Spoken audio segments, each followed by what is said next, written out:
Hello everyone, I'm not muted now, and we're ready to get into the race here, and we have a crazy winners round 2. Oh wait, this is not the crazy one. This is like the slightly more normal one. Never mind. Slightly more normal. Crazy. Slightly. Oh god. Slightly. My I don't bad. know. There's a Victoria Frontier and Mischief. Charles. Is this going to be the backstab? Guys, who do you think is gonna win that lobby? Do you think it's gonna be Mischief or Charles? I think it's going to be mysterious player number 3. At the rate this round is going, probably. Alright, so we have a very interesting winners round 2. It features Sabo, Fish, and like a bunch of A's. Huh. Do you recognize Sabo, any of these Fish. people other than Fish? Fish?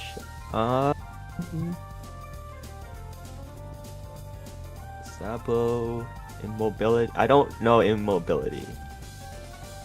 He looks cool. I don't recognize any of these names except for Fish.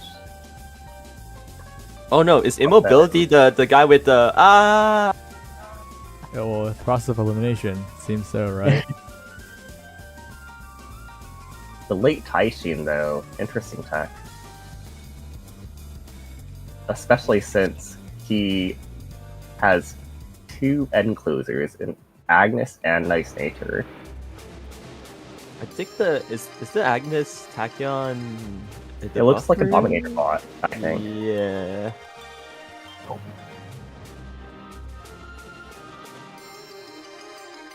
And then there's a second Dominator bot on Fish as well. Yeah. The end nature is interesting though. Yeah, the end nature is interesting because that This race completely is very- invalidates all seeing eyes. It's Right. very Oh yeah. Why is that on end? Is this an actual ace? Over upwards. Is there another front? Or Richard is Dasty. Maru... Yep. No, Yep. the only fronts here are from Sabo, and that's going to be the Bermuda comp, which is Suzuka Oh, yeah. Maizaki. So one Suzuka, possibility Tachyon. Oh my is to God. try and get a more reliable mystifying murmur proc, because you'd be running into the late surgers as opposed to going into the big open area where the pace chasers are. Yeah, because there's only 2 late surgers in this lobby, and that's Dober and Taishin. But the Dober one is interesting because you actually don't have as much time to build a good one. Alright, Yeah, that over doesn't look too bad. who's casting this one? I'm gonna pick names out of a hat. Eject and Let's do that. Unearthly. Bang. Yes, sir. Okay, Alright. okay. Let's go. Uh, Here we have in this second round actually, of this winner's bracket, we have Fish with Megio Dober, and quite interesting, we have our first Bermuda Triangle already. Not even a few seconds in, and our first match, and the first match is a Bermuda Triangle. Unearthly, what do you think is going to happen in this race? Yeah, so it's really interesting the combination of the debuffers versus the Bermuda. So one thing that we'll have to see is whether the nice nature can fire off that mystifying murmur and potentially like take out that Suzuka. On the other hand, we'll have to see whether the Bermuda strength will be enough to just power through whatever else is being thrown at it. Definitely. I feel like the Bermuda Triangle needs to be pretty far from all the backliners here, but it's definitely a possibility as long as the Murmur doesn't hit the Suzuka, I think they should be rolling through this lobby, definitely.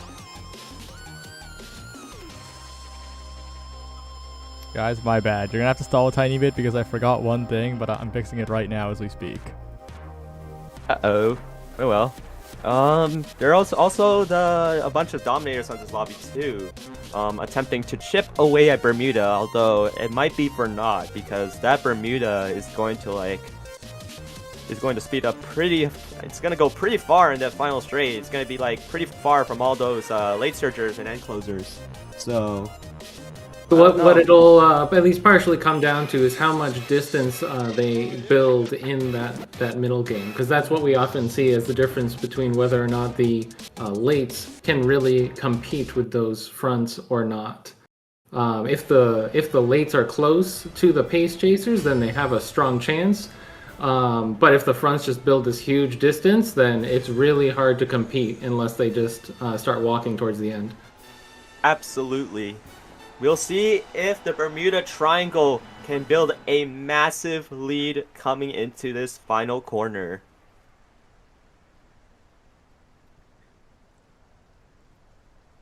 I think that if the late surgers, if they hit all their mid game, I think they could definitely come pretty close here. What do you think, Unearthly? Yeah, I mean, it really will come down to how much mid game they have and how well they hit it. So it'll definitely be interesting to see. And that Murmur Snipe definitely will be the main thing coming into this race, whether or not it can hit that Suzuka. I'm hearing a late start here.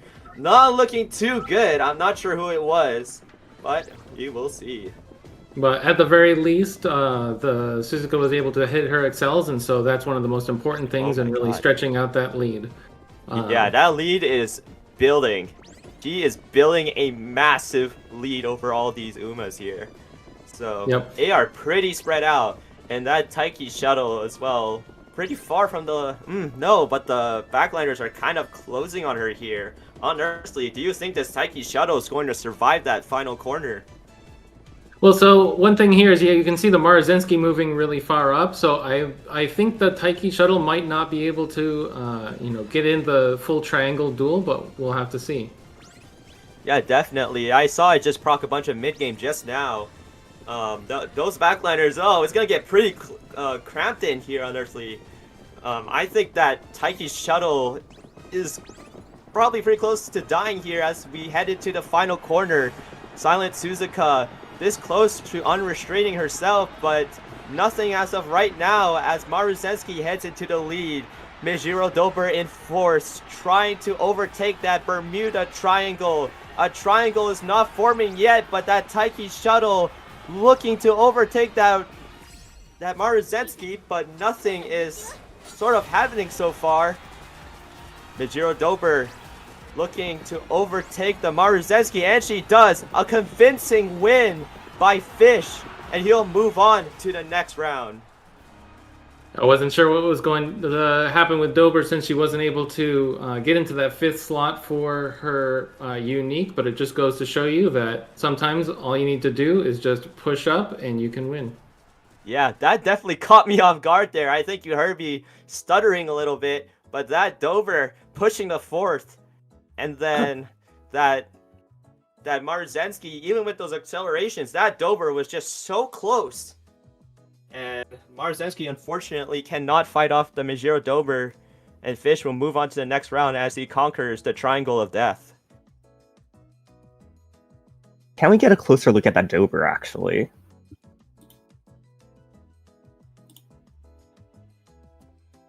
Yeah, if you look at the skills, it's going to be going from 6.543 position immediately to hit a 0.6 excel. No, 0.45. Because the way Dober works in this situation is that it's going to go pump into moving fast into shooting for victory all at once. Oh yeah, that's quite what just rocketed her. Yeah, that's quite the bomb there into that, and I didn't see that she had shooting for victory, so it definitely caught me off guard for sure. But yeah, when she entering the mid and the Excel bomb in the same race is lights out for the front runners and paces who didn't quite hit as hard, from what I saw. Is the lobby that we were looking forward to available yet? Is the question, right? Because I'm looking forward to a certain Misto Charles 1v1, and the third player might just win. It doesn't look like they have their villain yet. No, I think I think the person that's supposed to fill in for them is either is it Oh no, the races are done already. With the Who is shape of supposed the to fill in? bracket. Yeah, wait a second. Who is supposed to fill? There's still We some got round 1 matches three- missing. Yep, round 1's not done yet. Okay. It's probably Uh, Johnny Noms or Leo Mord with a million Ds. Yeah, or one Revo, probably. Oh, sorry. Yeah, no, Juan Vevo Miu-chan feeds up to Jackalaka. Yeah. Juan Vivo is actually a former finalist, I think. So Yuji that'll be Daiki. interesting. Let's see if we get there though. Oh, Yeah. W Agent has just placed 7th, 8th, 9th Oh, in no. round 2. No way. No way. No, way. no, No way. no. Oh my god. W Agent. Oh, the agent. What the heck, buddy? Our Taishin god. That guy's like happened to you? the competitively 4th most successful Falcor of all time, by the way. Oh my gosh. Okay, this is why we built it as double elimination. Okay, there's like 5, 6 matches that are not done for round 1 Okay. right now. All right. So- Wait. Round 3 don't start yet. We're almost on winners round 3 in some of the bracket paths. Nice, nice.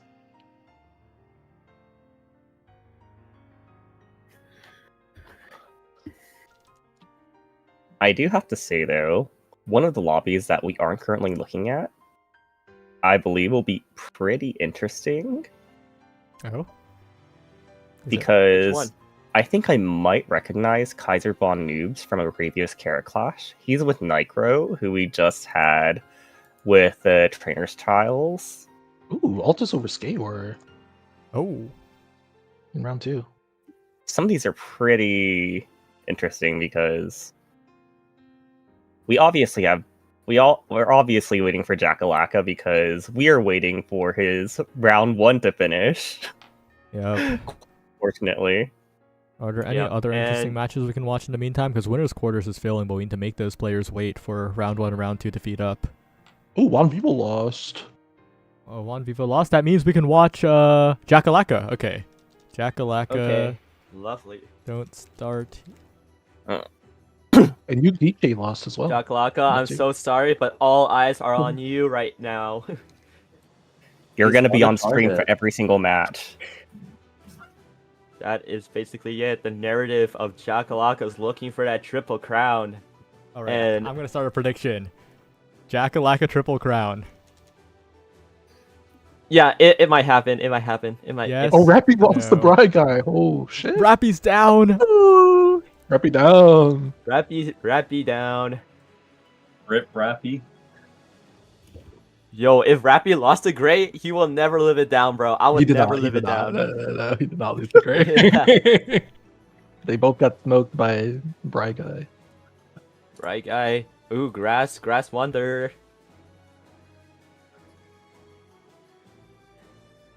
Should do Jacka or soon. Yeah, I'm trying to get the Jacka match.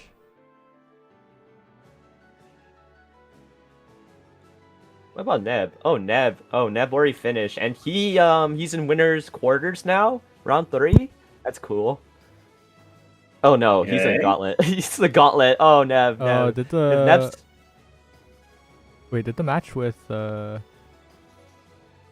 Mist and did it fill yet? No. There's definitely some that aren't filled yet. yeah, We're like almost Randy's. done with Randy's round not one. finished.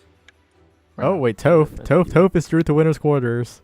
Yep, kill phone. Ooh, Toph popping off. All right, Jackalaka lobby secured. It's time. Will Jackalaka's journey continue, or will a crazy upset happen in winners round 2? Also, with a bracket this big, like actually like placing somewhere is meaningful, right? Like it's actually kind of funny. Like saying that you got top 15 in this bracket is like, wow, that's impressive, you know? Yeah. Yeah, definitely. So maybe Every win on the winner side of the bracket moves you up a lot. Yeah. This guy has not said a word. Non-fruition. All right. For this one, it's time for, I guess, Shino Looseless. Okay. This guy has not said a word. Okay, so both of these people are not here, so I'm just going to move a random person up. Whoa. We got some double no-shows, so I'm gonna start just Wow, that's putting in quite random unfortunate. people. Just a If I few. think your But... name sounds cooler, I'm going to move you up. All right. Shino Looseless. It's time for this No. lobby, and this one should be spicy because Jackalaka has abandoned emotion. I agree. All right. I mean, So, Jackalaka's looking team. at this lobby. Jackalaka's Jackalaka. team is scary, but like I don't know. I can do the other two have what it takes? I'm just looking through their teams right now. If we look at Jackalaka's comp, he has the classic Bermuda comp that Charles has talked about before. Mhm. And then also in comparison, if you look at the skills on his Umas compared to like comparing the Taikis to each other, you'll see that these are pretty much the exact same mirror match teams, especially from Miyu and Jackalaka. And then the only one that has deviated is Ninja, because Miyu and Jackalaka, they're looking to have their Suzuka's Kamikaze against each other. Yeah. And then Ninja is going to try to have his Agnes or Maya be able to like try to sneak in, but then that's going to be very hard because I want you to scroll down and click into Jackalaka's Taiki Shuttle and then click into his Maru. So as you see from his Taiki Shuttle, all those white skills, the lights, everything will come down to the final straight. Same thing with his Maru, because his Maru is made to overtake the Suzuka just in case the Suzuka dies. And then Ninja as an Air Groove, a Mayano Top Gun, and this Agnes Tachyon. And it looks like they're all hybrid as well. With the exception of Agnes, actually, because Tachyon's not. it's pretty interesting. We'll see how the 2D buffers will affect the other two, though, because I think that's gonna. That may hit the Suzukas a little bit too, as well, and affect how that game flow will go between Jackalaka and Miyu. Yeah, but the thing is that Air Groove tends to be an end closer specialized debuffer. That is true. And there are no end closers in this lobby, it's only front and pace. There's 4 fronts, 5 fronts, and just fronts and pace, and that's it. Yeah. Alright, we'll see if Jackalaka can just, hold on to this win here on the winner's side, because if you lose here, you're not out. It's double elimination.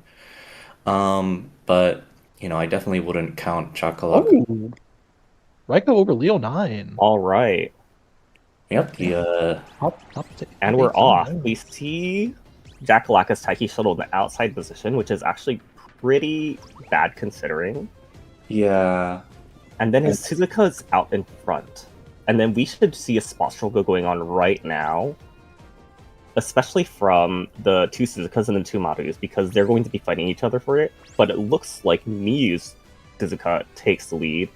Yeah. But then, as we approach the middle of the race, we should see that the Suzukas start to flag a little bit. And then as we hit the acceleration point, we should see them start rocking all the way back.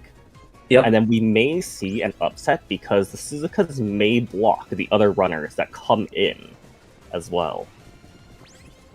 Yeah, and also with 5 front runners, they may, like the other front runners trying to, like the Marus and the Mayano, might end up not letting the Taikis proc their shooting early enough.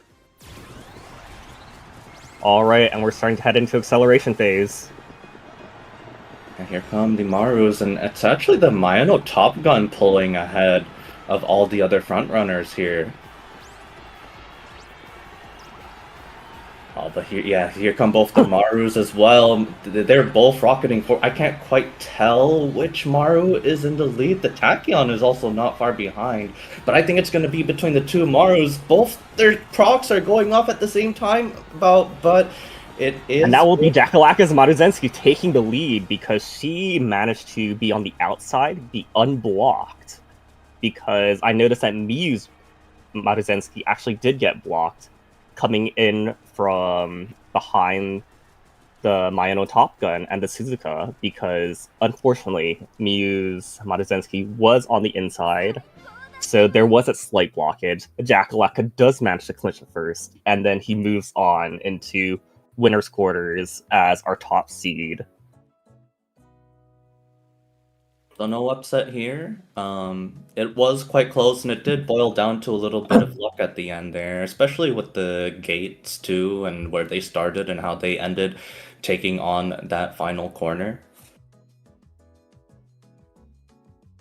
Yeah, I have to say that Ninja did put a much bigger fight than what we thought he would, because Yeah. originally I thought this would be a Mew, Jakalaka Mew top 6. Based on their total compositions, what they had to offer. Mm-hmm. But this Agnes Tachyon proved very strong in the face of things. Yeah. Because, like, when you have the two Suzukas, right, they're already going to be out of the race as winners, right? Usually they're just going to enable the other Uma to rocket forward. And then, you know, with all the front runners as well, it means Taiki might be out of the running for that top 4 position. It kind of gave way for that Tachyon to kind of just come through, but didn't matter. The front runners were just too strong this race. Yeah, I have to say that everything was pretty well set in stone by the time that we saw Redshift start wearing off. However, congratulations to Jakalaka, congratulations to Miyu for putting up a good fight, and congratulations for Ninja for surpassing my expectations. Yeah, for sure. Yeah, looking at that team, I was like, "There's no way this is competitive." But Yeah. Ninja like put up a real fight, you know? Yeah. I'm telling you, This man, that's my Tachyon- goat. Yeah, Ninja, it's like Tachyon was putting in the work. Like, my god. That is definitely one hell of a Tachyon there. Alright. Do we already do Charles's race or no? No, we're doing that now. We should. Okay, cool. Because Everything's we only have like 5 more round 2s, so we're Oh, yeah, almost you done. should do it. You should do his race. Yeah, we're doing it right now. We're doing Mist versus Charles, and The once in a lifetime matchup. maybe Amelia will win. Yeah. We'll have to see how well Mista can do now that they've been unshackled and have their Kita-san black. All right, I already forgot who cast it already, so I think me and Koyu's like a fine Yeah. combination, right? Yeah, let's send it. All right, tell us a bit about the rosters that you see, because this is pretty interesting. Yeah, definitely. Charles is running the pretty bog standard Bermuda Triangle. I think if you scroll down, it's the Suzuka. Nope, it's Ace and Sky. Same idea though. Basically, you run 2 fronts and a pace, and they should be in a triangle formation, dueling to get the win. What else? We have Mist running double late and a debuff. His lates are quite strong, and they are in position to hold number 6 position. And then you have Emilia also running 2 lates, and what else at the bottom? And 1 Grass Wonder. It looks like 3 lates, but I'm pretty sure what's going on is a double debuff plus a solar ace. So that'll be... Yeah, it'll be interesting because they are now 6 backline, which means the front backlines are gonna miss all their backlines accelerations. Yep. There are some other legendary matchups coming up, but this one's quite interesting, and it might be the best chance for Charles, right? This is quite a good lobby environment for Saiyan Sky. Yep, the lack of Suzuka means Saiyan Sky can just take the lead and win. There's nothing blocking her from her rod. And Marozensky behind her is going to proc well because Maru doesn't care about the lead. Taiki behind her. So very well could be a Charles 1-3, but we shall see who actually holds the backline XL positions. Yeah, and hopefully no late starts at the very start of this race. The backliners so dependent, but Saiyan Sky doesn't care about your positioning. She will bounce and squish and whatever that sticker is all over the race, no matter what. And Marzinski's there too, I guess. But heading into the first start of the race, it's just a battle for positioning with the mid game. Yeah. Just up to see who actually managed to proc the skills better. At the same time, number 4, what is that? Is that Dober? Yep. Whoever's number 4 and number 1, 2 behind them, in 5-6 position, they're gonna have a good shot at the backline XLs. Yeah, and since it's only 2,000 meters, the race is going by in a flash. Plenty of mid-game on this Saiyan Sky, as you would expect from Charles here. A very, very good preparation for angling and scheming right now, as the entire race minimap is completely squished by the number 7 Grass Wonder debuffer, who is gone. But here is the escape artist angling and scheming. There is the Saiyan Sky, and everyone else is so far behind. Will the backliners be able to catch up? The XLs are there. Let's pump some iron for the special week, but still so far behind the Saiyan Sky. Narita Bryan pushing up, Saiyan Sky still ahead. It's Mejiro Dober on the inside lane. Maybe that's enough. Maybe it's a trick of perspective. Mejiro Dober, a good shot. Medium straightaways. Narita Bryan at the very end of it all. Special week. Shut up. No, not special week. It's Narita Bryan who wins it from the very back. Well, we did say about the third guy coming in and winning it off both of them. Bit prophetic on that one. I called it. Oh my god! There's Yes, One of the that's key right. things- Narita Bryan that you thought was Taishin. Hmm? No, it's autofill. It autofilled wrong on my sheet. Oop. Yeah, one of the key things there was that the Saiyan Sky, although they did get an escape artist carry over into angling and scheming, that they just swung so wide that they lost all of that distance that they gained. Oh, yeah. It was. I'm like, oh no, this is not looking good. all right. We have a singular round 2 match left, and then we are ready. And when that's done, losers will be free. Losers will be. Yep. We're ready. releasing the losers. Time. Losers will be open. Everyone in losers. Oh my god, losers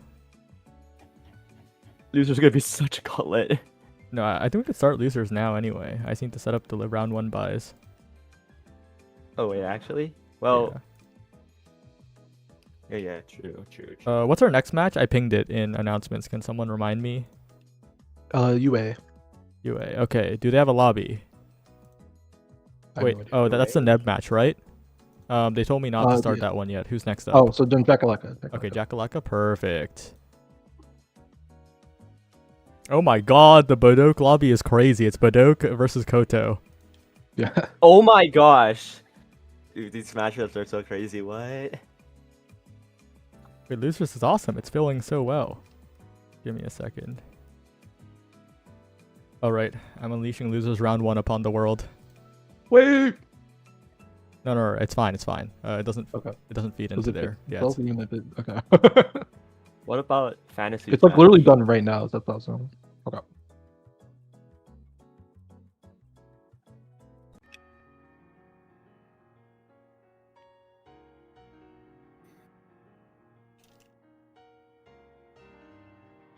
Okay, so we just need to get into Jackalaka lobby and tell me a bit about this matchup. Are there any opponents that we should be watching out for? Oh wow, I do not recognize these players. Never mind. Yes, I do. I don't recognize these guys either. These are brand new players. I have not seen their team yet. Right. Well, we'll have to see. This is going to be interesting. Lobby's filled. We should be ready to go in an instant. Oh. So. Oh? Scarlet Flanderfan is the one that knocked out Agent. Oh! Yeah, that's the what I'm legend saying. killer. Yep. Using a boy. Wedding Maya, an Agnes Tachyon, and a debuffer Grass Wonder. Oh no, that's gonna be scary for sure. Wedding Mayano is such a scary Uma on this track, I feel. And then Ubucruel is using an Agnes Tachyon, a Suzuka, and an Oguri Cap. Oh my gosh. This is probably going to be one of Jackalaka's. This is probably going to be a very harsh road for Jackalaka. All right. Well, it's time to see, and I'm gonna nominate Eject and Mono. Wait, Oh, Mono. do I call you Mono? You're like long place in VF Court. How the hell? Yeah, I mean, it's just funny because it keeps coming up. Yeah, and everyone's just. Oh my god. So do I call you Mono or Long Place? No, not Long Place is so cringe. That's just something I tell people every time they get miserable trying to build for longs. And Oh yeah. I remember back like last year when we had our first log CM, and then like I was complaining to you in DMs about the log CM, and you're like, now you know why I'm Long Place. Okay, but Mono, what do you think about this lobby so far? 2 Suzukas. Pretty interesting. yeah, immediately out of contention for winning if they actually duel, which they are likely to. And then we have a lot of Bermuda or Bermuda adjacent, although we do have some oddballs here. We got some Tachyons. Are these debuffer Tachyons? That's an ace No, agree for it's sure. an ace. Oh no, that's an ace. Okay. Yeah, and that Ogre Cap is a little scary here. That Tripulse is something. If you let Ogre just slip by in the final straight, it could spell doom for your Umas and your team. So let's just see. What do you think about that Ogre Cap?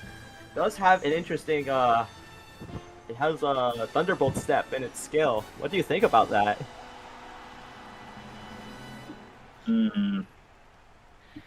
Yeah, there's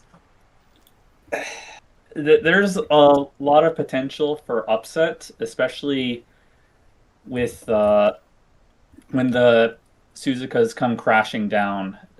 There's going to be a lot of blocking, but I saw a lot of lates in the prediction, so anything could happen with these gambling skills.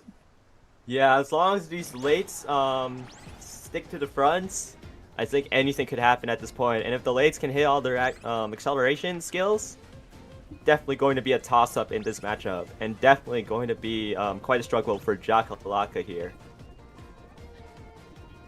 That is a really strong start from the Maruzensky. Holy.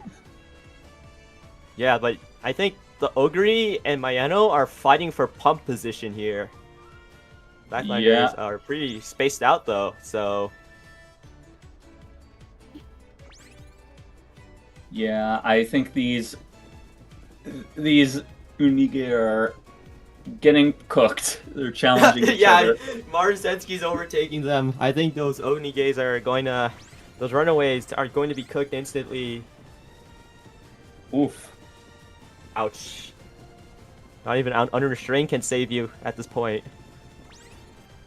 Oh. As we slowly head into the final corner, red shift for Maruzensky as she tries to get that carryover into the acceleration zone. Duty of Dignity calls. Taiki Shuttle's going to hit that carryover, but no shooting for victory. I don't think so. So Ogre Cap in 3rd place. This is going to spell doom for Jackalaka. as Ogre Cap is speeding up hard. Maruzensky trying to shake off Ogre Cap as she slowly approaches the 200-meter mark.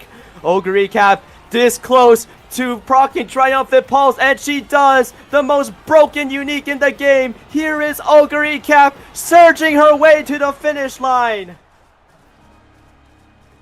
Chakalaka is sent down to the gulags of the losers brackets. The Triple Crown is not out of the picture yet, but it is getting further.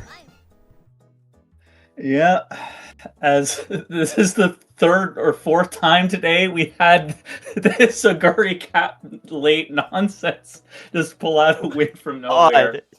Yeah, that Like, Ogre Cap, I was like, at the beginning, I was like, okay, if that Ogre Cap just slips through, it's over. She slipped through into third place, and then I think she hit her excels, right? I didn't really see anything on the right side of the screen, She but definitely she was in pumped. third. There's no way Yeah, she she didn't definitely pumped for sure. Or I have no idea, but definitely something hit for her to be in third place, and with that Triumphant Pulse, Jaka getting sent down to the losers brackets was not out of the question here, but he is not out yet, so let's just see what happens from here then on. You know what we got though? We got a funny one up next. We got Neb's UG Taiki Shuttle in the next lobby. Cool. Sorry.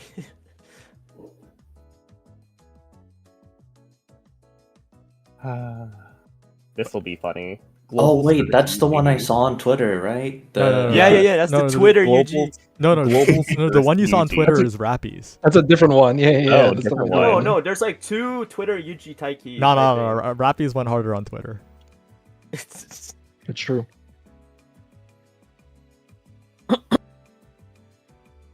Alright, wait, who's casting this one? I forgot the order already. Is it Shino? It's Chino and someone else. Unearthly. Bang. Right? With the Yes, power, awoken. with the power of randomly choosing someone. But Wait, not what? Oh, They randomly. just yeah. played. Unearthly just played. Oh, I Unearthly. did just Yeah. play. I Oh just my played my God. match. Wait, Unearthly's casting and in top 15 right now. Crazy. Yeah, That's Unearthly's in crazy. top 15. What the Holy heck? crap! This is gonna be funny. I'm looking at Neb's stuff right now. I think Neb might just win. So let's see. So what do we got? So we got late pay. Oh, Neb has that UG Taiki shuttle. Now the only thing about that, if for anyone watching, if you've not seen it, this is a point max build. It has a bunch of sprint skills. That said, it is still Turf S, Medium S, with some very high power, wit, and speed. But besides that, what else do we have? So are there no fronts at all in this lobby? It does not look like it. So There's actually no fronts. the one Or interesting another thing base. that we'll have to see here is what happens with the lucky pace and how that affects the lobby makeup.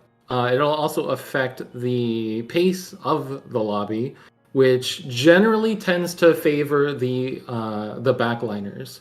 So we'll have to see how that shakes out, but a very good chance for some of these lays to take it away. Yeah.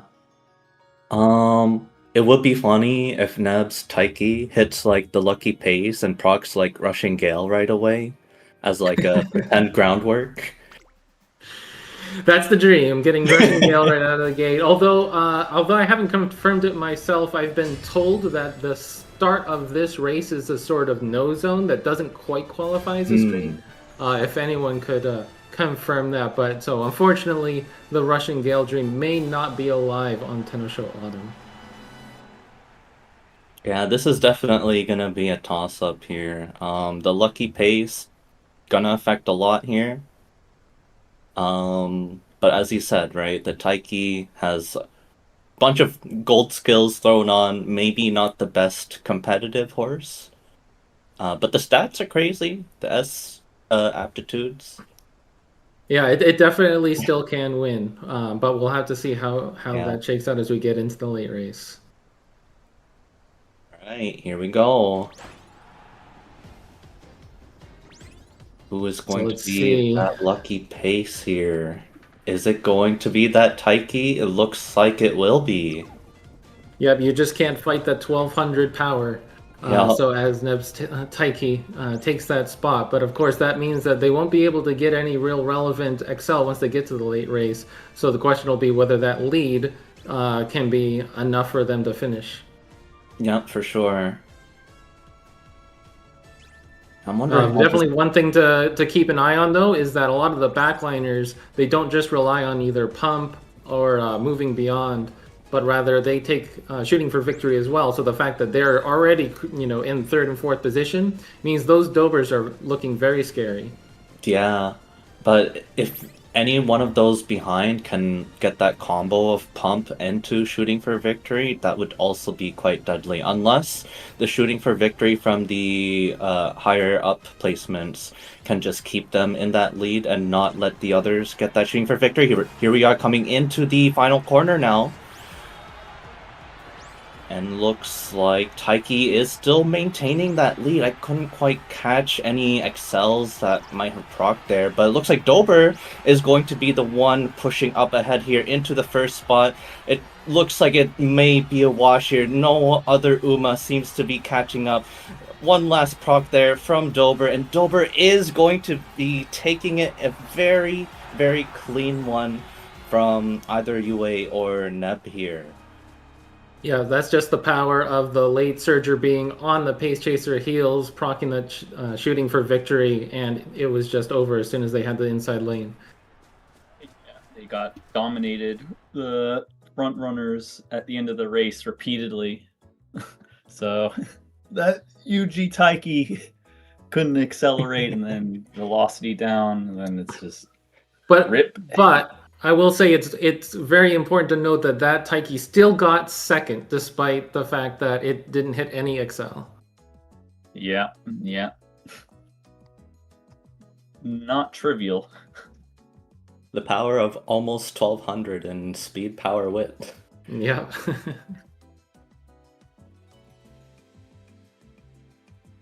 But that's the danger of these frontless lobbies, is that the backliners really creep up on you. So that's why it's often said that if you are running pace yourself, at least if you want your pace to succeed, it's really good to run a front with them.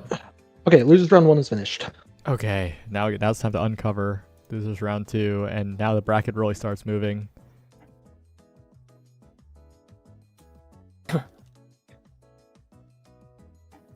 This round 2 is like most of the players in the bracket, by the way. That is a massive round. That is everyone.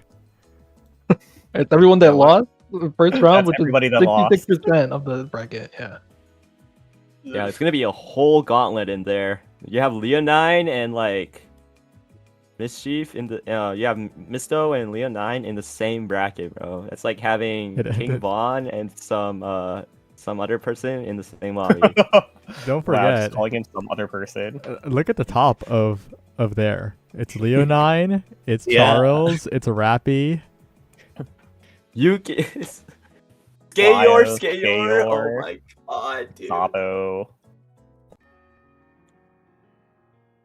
That's just how it is sometimes. When you have Jack, so many people. Bosher, JK Spice, all of them got knocked into losers. Wagent. This is dirty. And then we have Jack Lack in loser in the next round. Losers. This is gonna be scary. Like Yeah, but imagine. I feel like he might get an easier matchup. That's just me though. Yeah. No, he gets. But if Ninja is in his lobby, like it might be over. Like Chrono Yeah. genuinely, Bro. if Ninja is in Jaka's lobby, his tactic gonna put in the work, man. You gonna put in the work like Chrono genuinely. Okay, Jack, you gotta lock in though, because you're casting next with Koyu? Sure. I'm trying to get like unique pairings. So like if you've done it already with someone, then tell me, okay? Like today. What match are we casting? Is it Fantasies match? Or No, it's Bodok Bodok and Okay. Kodo. Bodok and Kodo in the same bracket. Oh my gosh. this tournament is such a super major. I can't lie.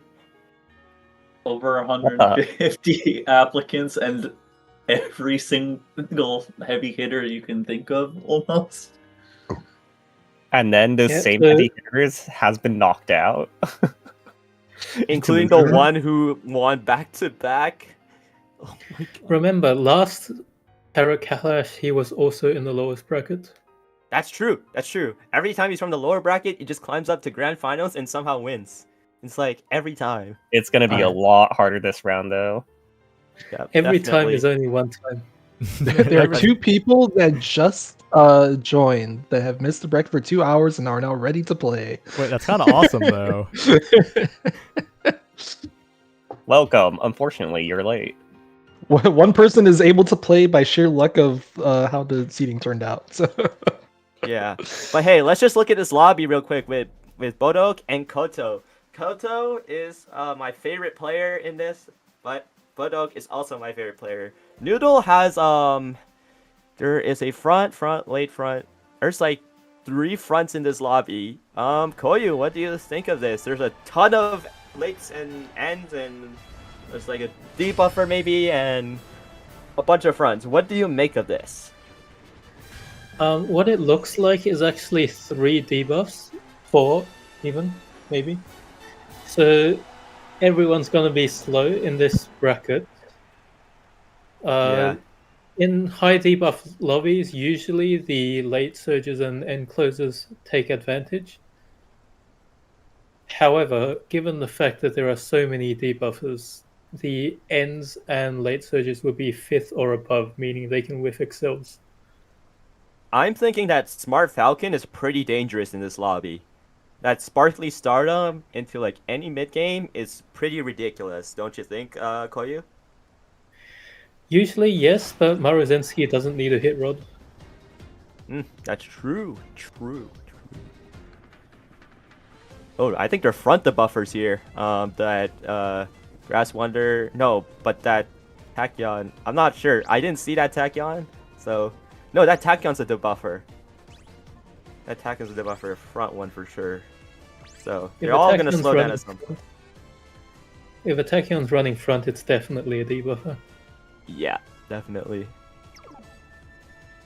Oh, I'm hearing a rush. Who was it? I actually can't tell. I actually can't tell. Well, given the fact that there are actually 2 front debuffers, this puts the backline in good positions to excel, actually. Yep, Doga currently definitely. sitting in 5th means she will hit a 0.4 on the last corner. Yeah, and that Taishin looking pretty dangerous with the Nemesis carryover as well.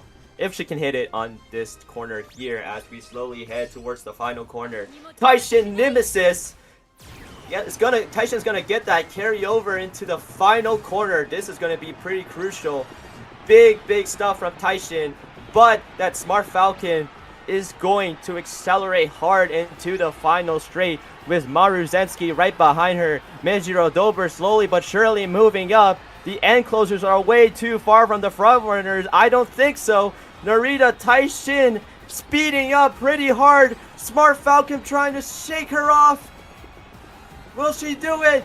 Smart Falcon slowing down, but she narrowly shakes off the Narita Taishin and gets the win for Bodok.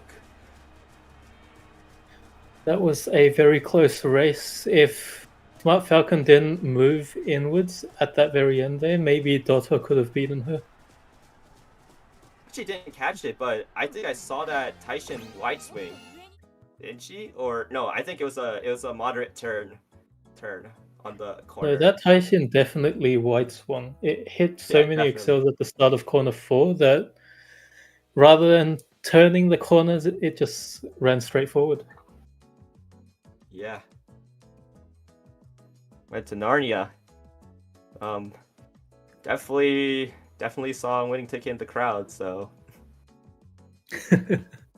definitely saw a winning ticket and wanted to tell her to stop crying if Taishin ever lost.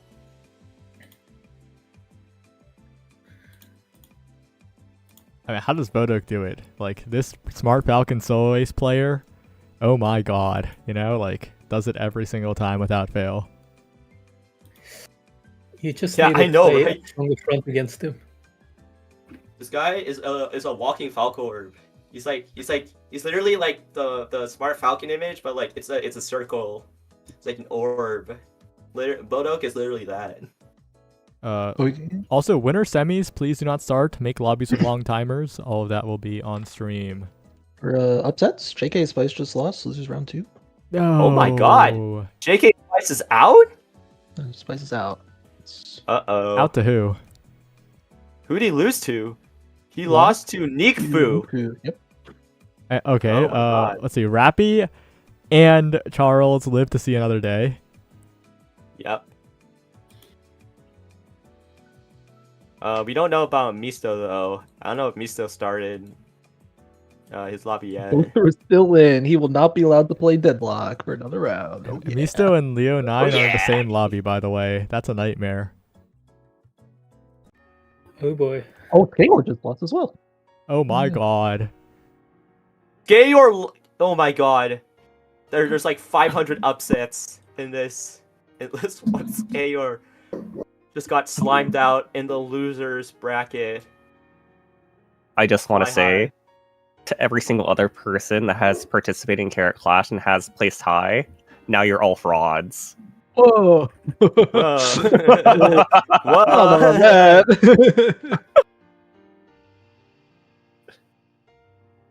Come on, Skayor.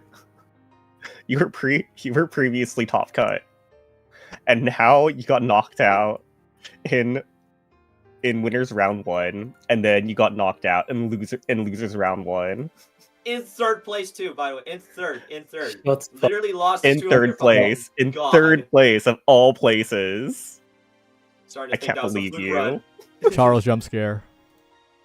Charles jump scare. Hi. Hi, Charles. Jack, do Chrono genuinely need to stop saying that, bro?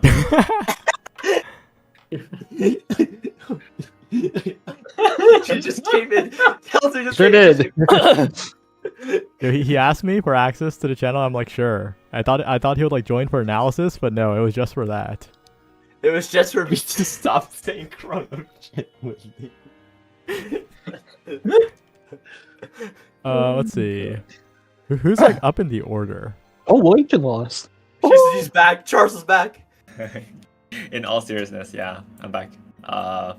My stream isn't working on the Twitch side, so I'm just going to watch here. Oh, I see. Oh, boy. Yeah, Mark Stell and Legion just lost as well. Oh my god, they're dead. They're dead.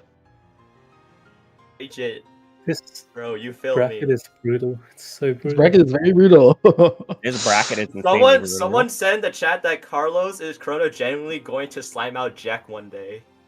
You keep, he's gotta he's stop in the saying this. BC and What you is keep going using the on? word. It might not just be him at this point, you know? Let's see. I guess Luce and I can do this one. Yippee. All right, this is a matchup that I noted a while back because this is actually just a meetup of giants because this is Fantasy, Kudan, and Meltup, who are pretty much historically really high performers in Carat Clash. Yeah, it's actually kind of surprising that Fantasy is the one with the least Carat Clash results out of the three, right? You would expect the guy that is respected as one of the better Uma players of all time as someone to put up results, but unfortunately he might be the Chovy of Umamusume. He has not scratched a top cut at all. Quite unfortunate, and looking at all their team comps, all of them have components of the Bermuda, but then Kudan's the only one with actual Bermuda composition, and then we see Fantasy and Meltup with the potential upset late surgers because this is going to be the Ryan Dover. But then seeing how the team comp and room is set up, that's what 1, 2, 3, 4, 5 fronts, 2 paces, and 2 lates. So that realistically, I think this is going to be a face-off against Maruzenski's. Yeah, we'll have to see how it shakes out near the front of the race here. I've seen a lot of runaways actually run away with it, even when another is in the lobby. If one is way stronger than the other, I doubt it'll be the case in a lobby as high power as this one, though. as both of them are Yeah, sticking over close. here you can already see the spot struggle going off right here from the Suzukas, so they will be petering out later on. It looks like one of the Maruzenskis may be flagging behind because she's currently behind the Taiki shuttle. Nope, she just moved forward a little bit. Is that a pace actually instead of a front? Because that Taiki shuttle is actually remarkably like far ahead in the pack fronts. Yeah, it's looking very crowded in the middle of the race here. Backliners nowhere to be seen except Medro Dober pacing all the way up into the middle of the pack. Might get shot down a little bit here, but it really comes down to this final corner. That Medro Dober may be starting to get into a good position. It's currently moving up a little bit. It's just off of the Taiki shuttle. However, the two Suzukas, I can see that they're just starting to flag a little bit. They might be falling back. This is going to be one of the Maruzenskis activating Redshift into the acceleration zone.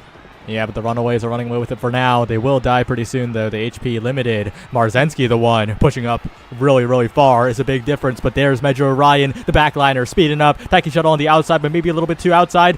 Maybe just enough. Summer Marzensky not looking fast enough, but the Taiki Shuttle looking good. Medro Dober on the outside, so far away, though. So far away, and not the Marzensky, who is right in front. Taiki Shuttle catching up. Taiki Shuttle overtaking. Medro Dober chasing, but it'll be the Marzensky not there. It'll be the Taiki Shuttle taking the win.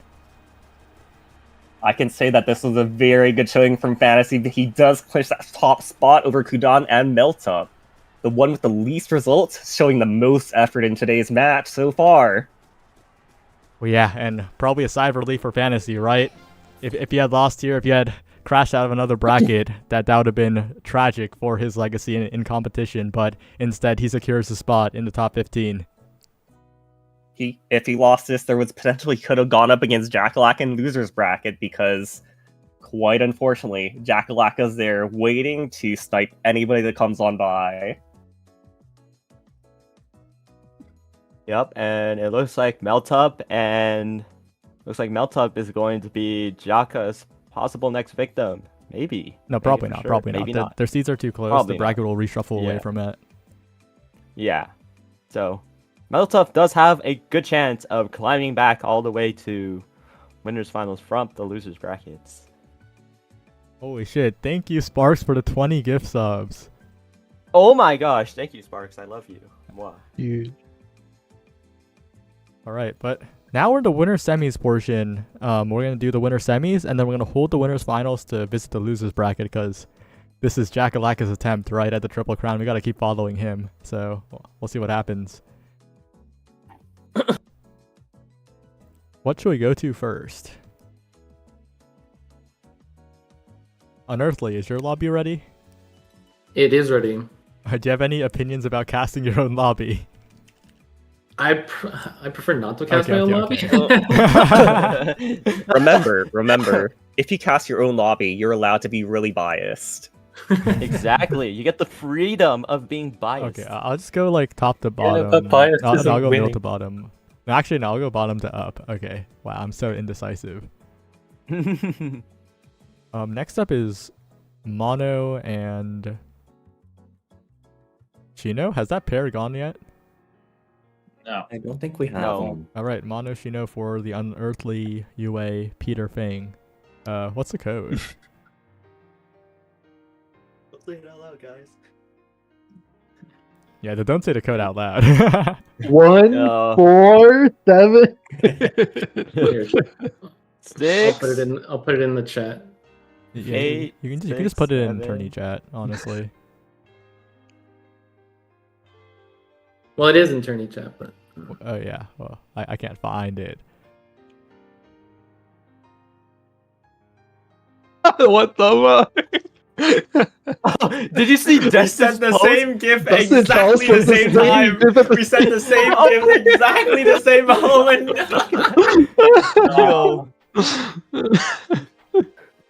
They're mindly. It's gonna move. There's no way they actually fight each It other. is gonna move as well. It doesn't matter, but it's fine. They're not even fighting each other into aura farming, God bro. bless. All right, get the start.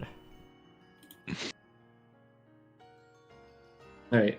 We'll start.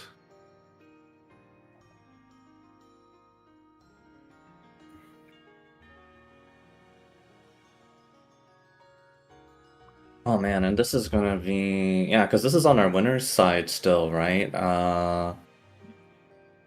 Winner of this is going to move on into the winner's final race out of the other two winners semis races. So there's gonna be quite a bit on the line here. To secure that spot. I don't think anyone really wants to lose at this point, especially with all those sharks down there on the loser side. Yep.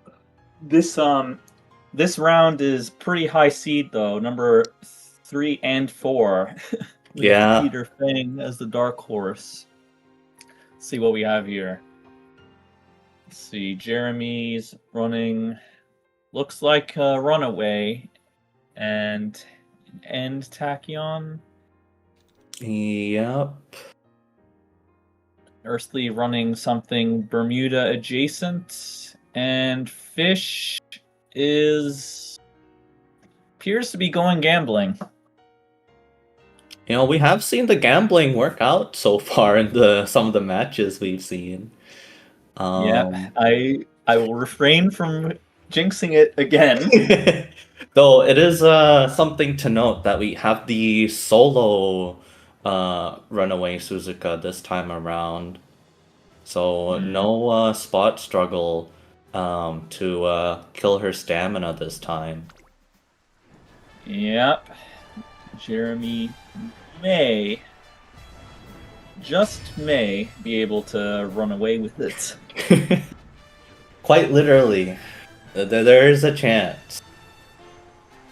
Yep. But I mean, these other Uma are definitely not something to brush aside as well. You know, they're all up here for a reason. Like if you look at their teams, they are all very, very strong Uma. Yeah, Bermuda, even though it's Daiwa, it's still Bermuda adjacent, and we were talking about it earlier today. You can never ever count Daiwa out. Who knows? We might see a Dober steal another, she sneaks in, gets her excels, finds that inside line, whatever it might be. So either way, we're gonna find out here. Suzuka has not actually excelled enough quite yet. No, there she goes. She got the inside line. Yeah. So she is off. Gate 1 advantage. Yeah. But I think because, oh my god, like look at this positioning from the Daiwa Scarlet too and the Marzensky, not too far behind considering, right? And that just goes to show how well trained these front runners are. Is this Daiwa actually gonna catch up in the mid race? Yeah, this Daiwa is going off. Oh my god. If this goes well for the Daiwa, Suzuka's not gonna let it happen for now, but if she goes off with that resplendent red ace, it might be wraps for this race. But again, we can't count out all the other Uma here. Okay, here we go. Okay. Oh, red ace. Are we going to unintentionally set up the Daiwa rocket for the other Daiwa player? rocket goes off. Yep, it's going, angling and scheming. They're going at full speed. Here comes the Marzensky and the Dober. Will they steal it? They are going full speed. Is it a trick of the vision, or is that a win for medium straightways on Marzensky? Is that the win? And stolen. GG's. That is Unearthly's own Marzensky. So either way, Unearthly is happy about that one. Just aura farming at the end. Yeah. Just to add some comments on that Daiwa Scarlet, it is specifically designed to hunt Suzukas. It is a little understamped, as you saw her die at the end, and she doesn't have medium S, but I needed something that could overtake Suzuka because I didn't have my own to build. And as you saw, she is able to do that. Okay, round 2 is finished. Yeah. Okay. Very nice.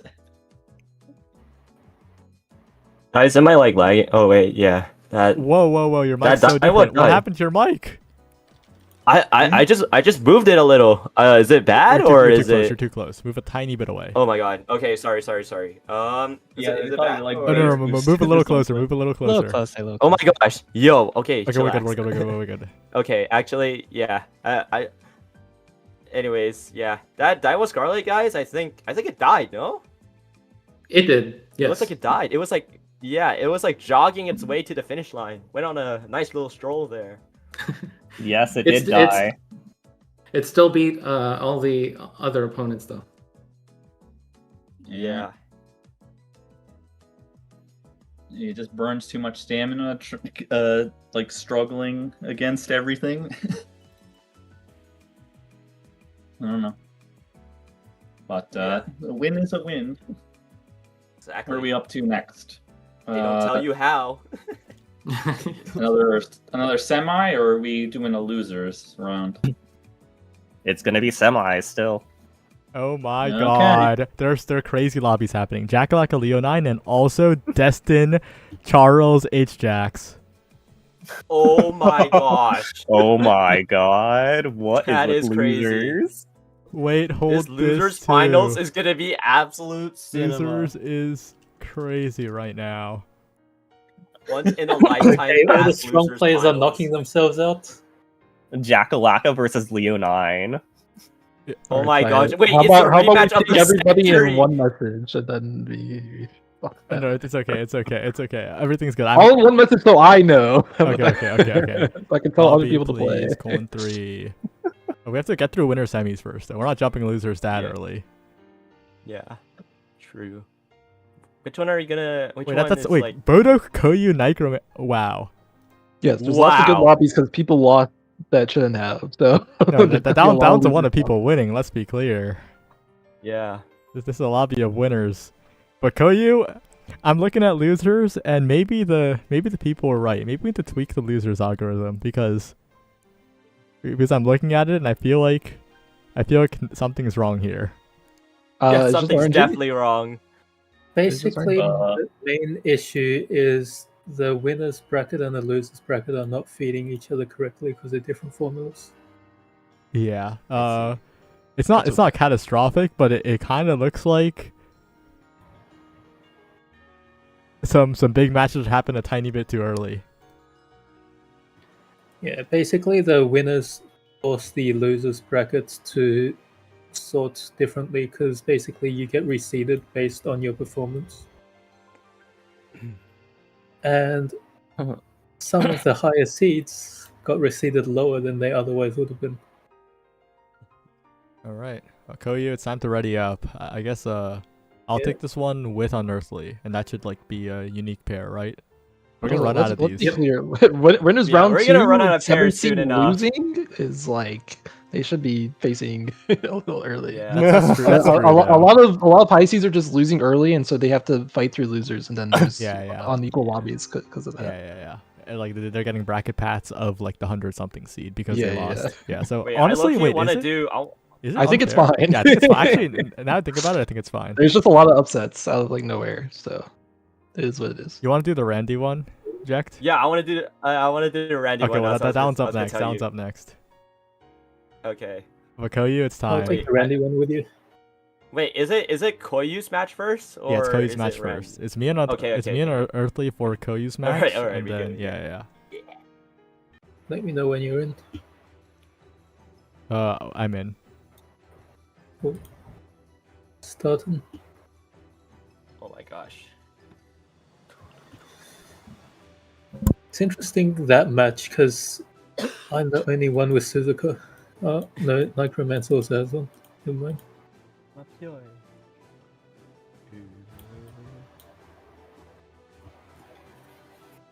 All right. Have at it. All right, Earthly, take me through this lobby full of demons. All right. Well, so taking a look at it, so it seems that at least C2 front debuffers. All right, with the Smart Falcon, we already saw them earlier. Let's see, for Nicomancer, can we scroll down a bit? It looks like they are running just traditional Bermuda, and then Koyu running the, as we say, Bermuda adjacent with 2 fronts and a pace. So immediately the Suzukas are not going to be winning this race, barring some very strange happenings. So, but what that is likely going to do is really pace up the lobby. And so we'll have to see whether or not the paces are able to achieve anything, or whether or not it's going to be a battle of the fronts for that shooting for victory position. The Yuji Taiki got 3rd place. Yeah, the Yuji Taiki has not survived in the losers bracket, but taking a look at this lobby also, I think Koyu pointed out, 7 front 2 pace. Is this the meta lobby we've been fearing? This is what everyone's been doomsdaying about, but at the same time, 2 of those fronts are debuffers, so it's not quite a full triple Bermuda. So we'll have to see. But I do think that pace Taiki is probably out of commission.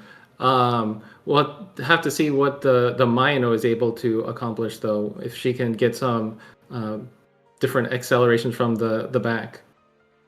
All right, let's head right into the race then and see what happens here. A Clash of Titans, and also one of the instances of the Falcorbs making it to the later parts of the bracket, something that wasn't as common earlier on the Carat Clash, but I think that curse has been well and truly broken now. But the 2 Falcorbs are facing the real Falcorb, the Falco player, Bodok, who is one of the favorites to take it all here. That's right. That Smart Falcon can go right up with all of the other fronts, and if she has all those accelerations and gets ahead of that Marozensky, she does have a chance of taking it. Yep. Just looking to see what happens here.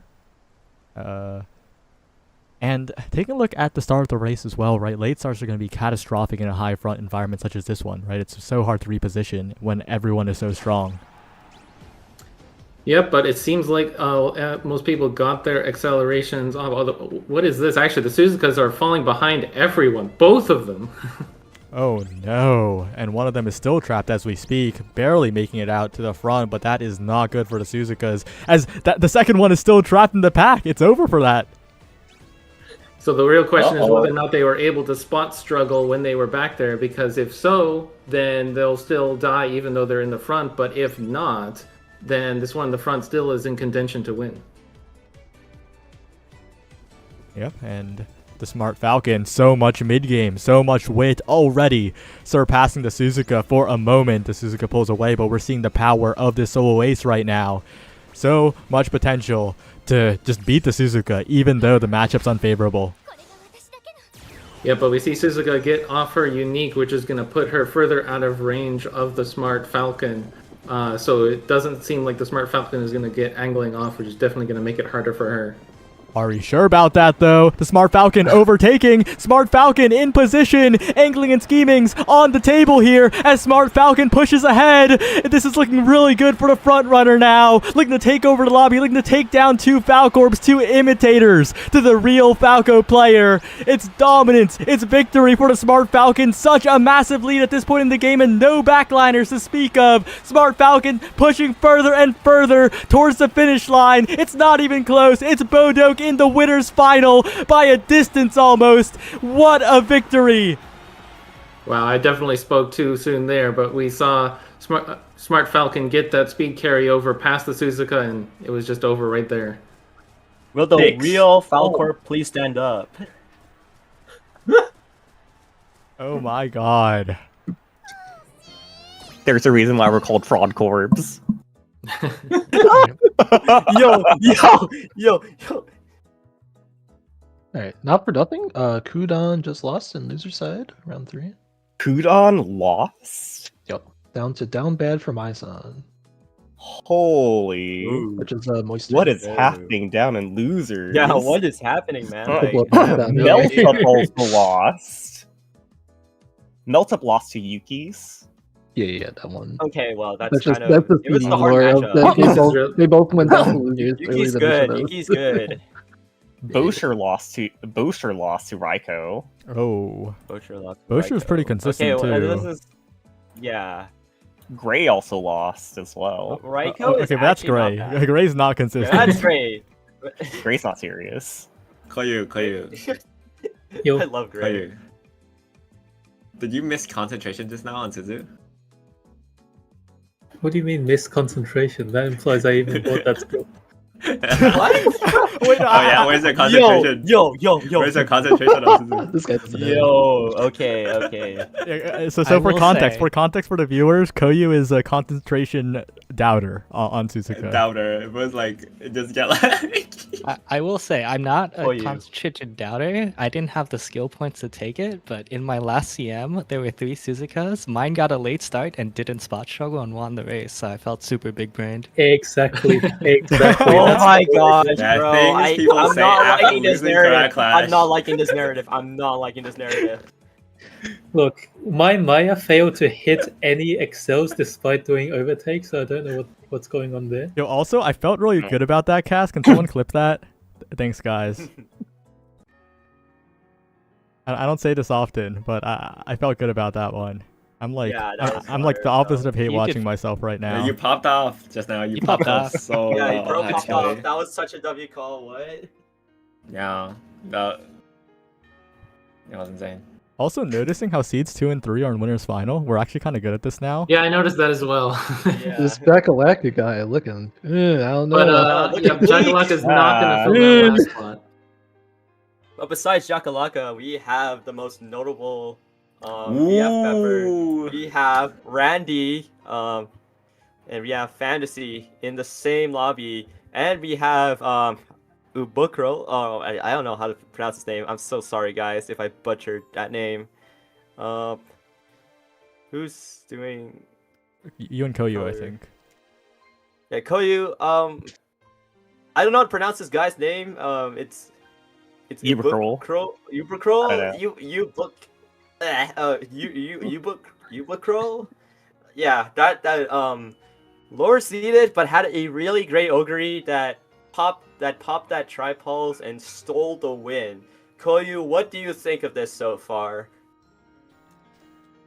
This is actually a very unusual lobby amongst all the lobbies we've seen. We haven't really seen a lot of enclosures at all so far, so seeing that gold ship and that Taishin there, a sight for sore eyes. Yeah, lots of backliners in this lobby. Definitely something refreshing after we've seen all of these triangles and all of these front runners. Definitely gets to a point, if you know what I mean, from watching the Triangle of Death and all these triple front comps and those solo Oshi front comps. Definitely refreshing to see a more heavy backliner lobby.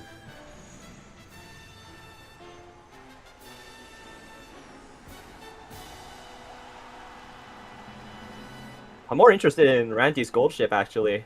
This gold ship definitely does when he does his scrims with this gold ship, it definitely puts in a lot of the work here compared to his Taishin.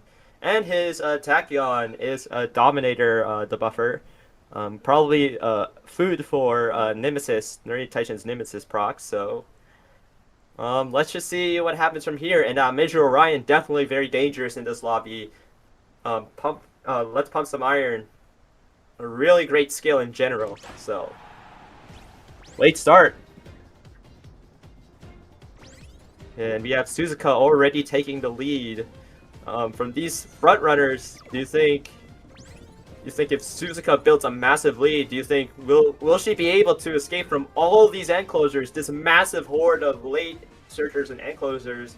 Do you think she'll be able to escape from those Umas, or the opposite will happen?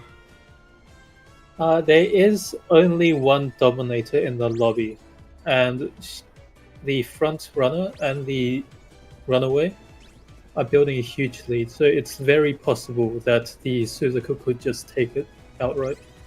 Yeah, and I'm seeing Taishin pushing up a little bit with all those mid game. Do you think it's going to push the needle a little bit? Push the needle away from Taishin, maybe. She's a bit further up than she wants to be.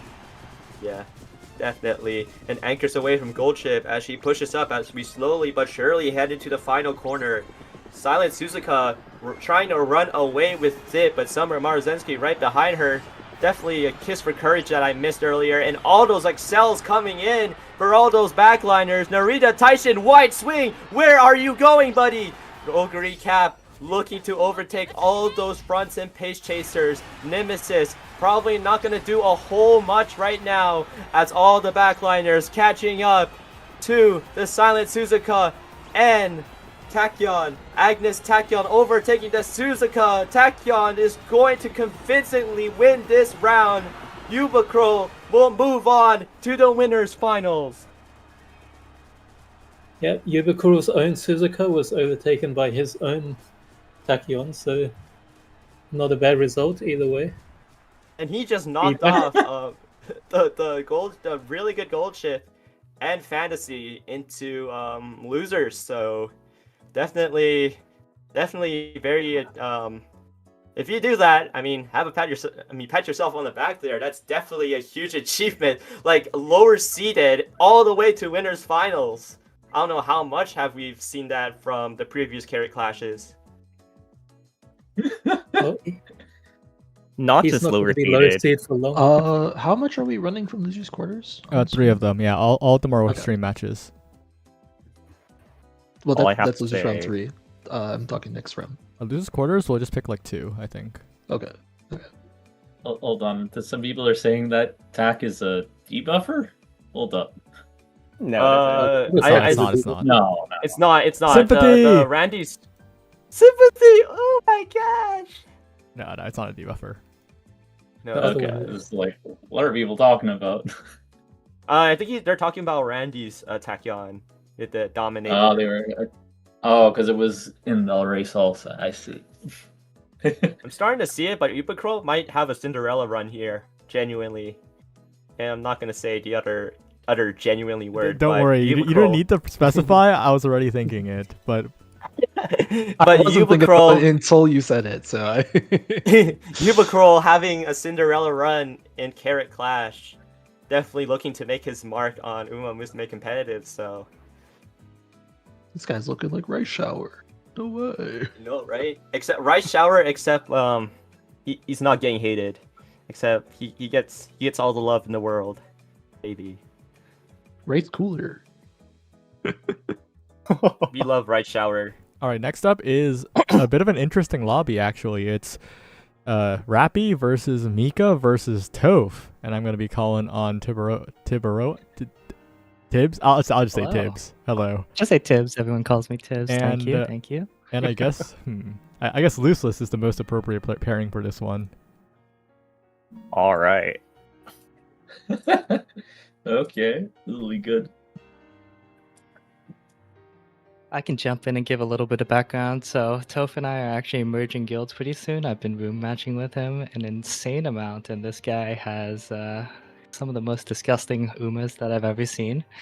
Originally was just making Bermuda like everyone else, but he ended up dropping his Suzuka because he just kept making Summer Moizensky that would beat it. He ended up doing this last CM as well, so that's my horse to keep an eye on. I will have to say is that Rappy is somebody always keep an eye out, even though he might not be exactly completely serious about his competition Umas. He is always somebody to keep an eye out because he will go that extra mile into making really weird things work, and that's one of his main goals. Hey, that's my favorite way to play the game as well. We love to cook here in this house. Yeah, he is a player that goes by Oshi first, Logic second.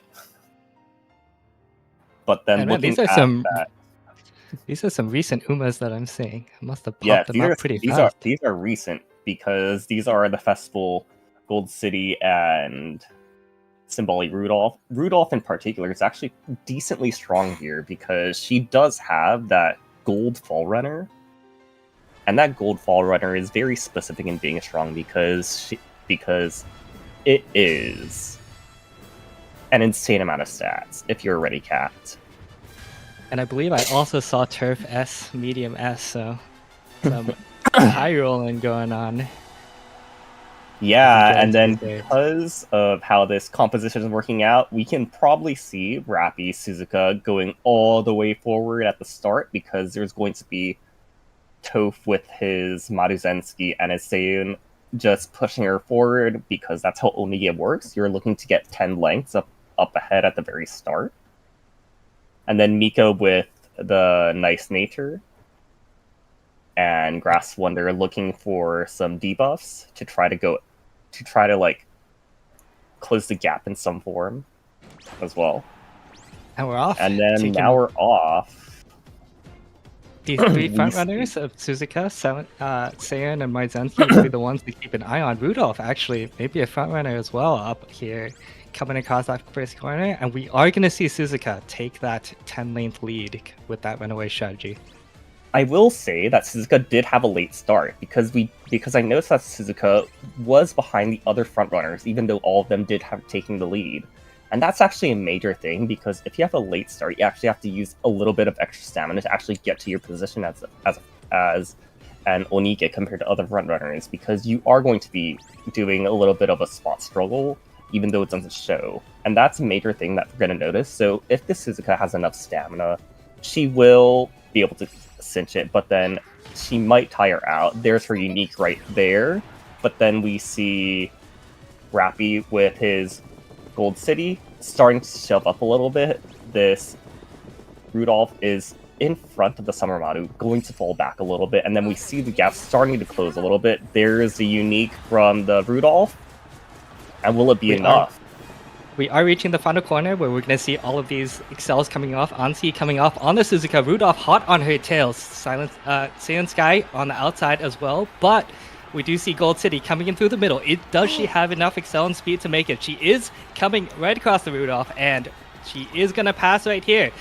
Saiyan Sky still holding strong on the outside, but that front runner length debuff at the end, is it going to be enough? It doesn't look like it. Gold City and Rudolph going to make it to the end. Gold City, all the way is Gold City.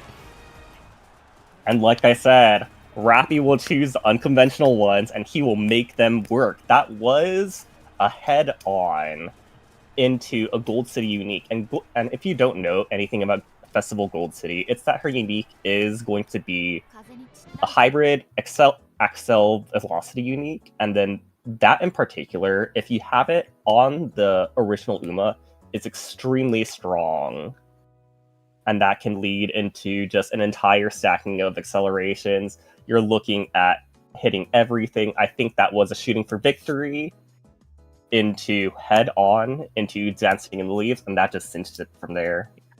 The Exodia coming in through, hitting everything on that final stretch to a 1-2 finish from Rappy.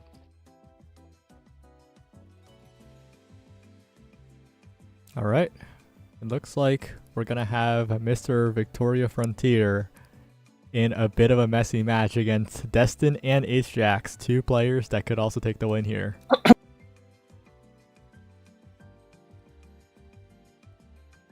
Any expectations heading to this one, Charles? That sounds about right. If you guys saw what happened in the chat just now, dude, me and Destin both posted the Kung Fu Panda Po. What do you mean just now? The Kung Fu Panda GIF just now. It was at the exact same time we both posted it. It was cinema. But yeah, me and Destin has scrimmed a bit. We have tested each other in terms of like Saiyan. My current Saiyan actually was me asking Destin, yo, can I scrim with you? And then I did like a few 1v1 rooms with him, and then he was like, okay, this Saiyan can win. And then I decided to run my current Saiyan, which in the CM is how much win rate is this? This is like 65% win rate-ish on my Saiyan. So yeah.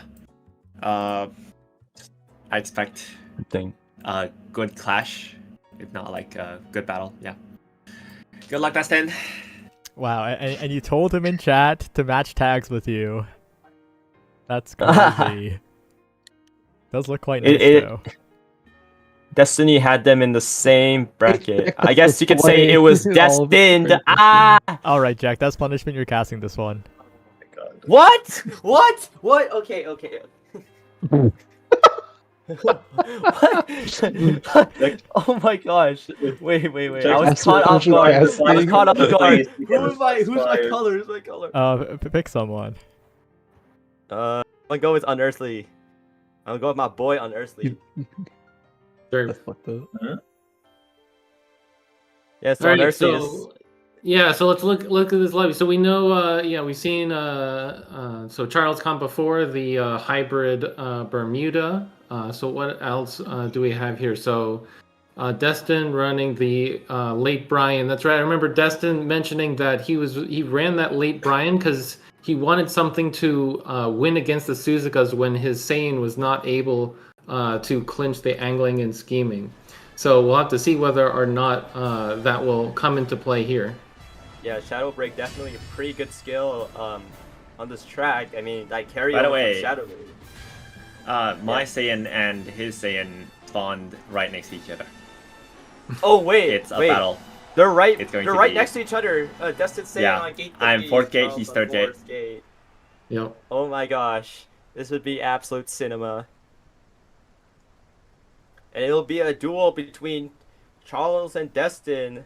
Hijacks possibly looking for the upset if needed, but right now the whole spotlight is on Destin and Charles to see who has the better Saint Sky. Unearthly, what are your predictions so far? Yeah, I mean it's gonna be real hard to tell. I mean, one thing that you also can't completely count out is those Maruzenskis. Is that if they get a good carryover, even from third place, they can still catch up. And that wild card as well is going to be this nice nature. If she can get off some good debuffs, that can really shake up the lobby, even if someone gets off a good angling and scheming. Yeah, that all-seeing eyes and murmur has really done damage to a lot of people who are cheating out stamina here and trying to just trying to squeeze in a bit of like stamina. I can still survive, but sometimes they forget that nice nature exists and she can kill your Umas if not well prepared. Yeah, but we have not seen the mystifying murmur go off, and it is at least unlikely that the all-seeing eyes is going to hit the first place. So right now, it's looking pretty good for Charles Saiyan Sky that's in first place. Yep, definitely. And Destin's is slacking behind. A fast-paced race to start here. Taiki's shuttle is overshooting her unique. Angling, scheming, goes Saiyan to extend that lead. Taiki's shuttle catching up to Saiyan and look to overtake, but that white swing not doing her any favors as she slowly but surely falls behind. No, she doesn't. Defending her position from Maruzenski, and she's still going. Nemesis from Narita Tyson, get off my screen. Saiyan Sky still in the lead, but Taiki's shuttle is going to overtake Charles's own Saiyan Sky. Charles's own Taiki shuttle is going to overtake his very own Saiyan Sky. Absolute dominance displayed here by Charles's Taiki shuttle as he beats out Destin and moves on to the next round. Yeah, it just goes to show you that even when you have a fully engaged angling and scheming, that you can still get caught up by those really strong pace chasers. Yeah, and that Saiyan Sky from Destin really got caught hard there by Taiki's shuttle. If Taiki's my shuttle front didn't excel, but is better than your front, I win! Rah! Shout out W Agent. The backliners Saiyan over B1 squished. winning. Saiyan But squished. Taiki shuttle does care about the lobby composition. Maybe a little bit. Saiyan squish, Saiyan squish, Saiyan squish.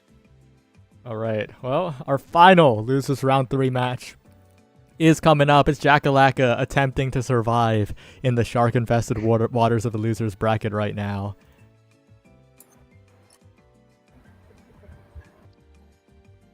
Jackalaka looking to survive in the losers brackets.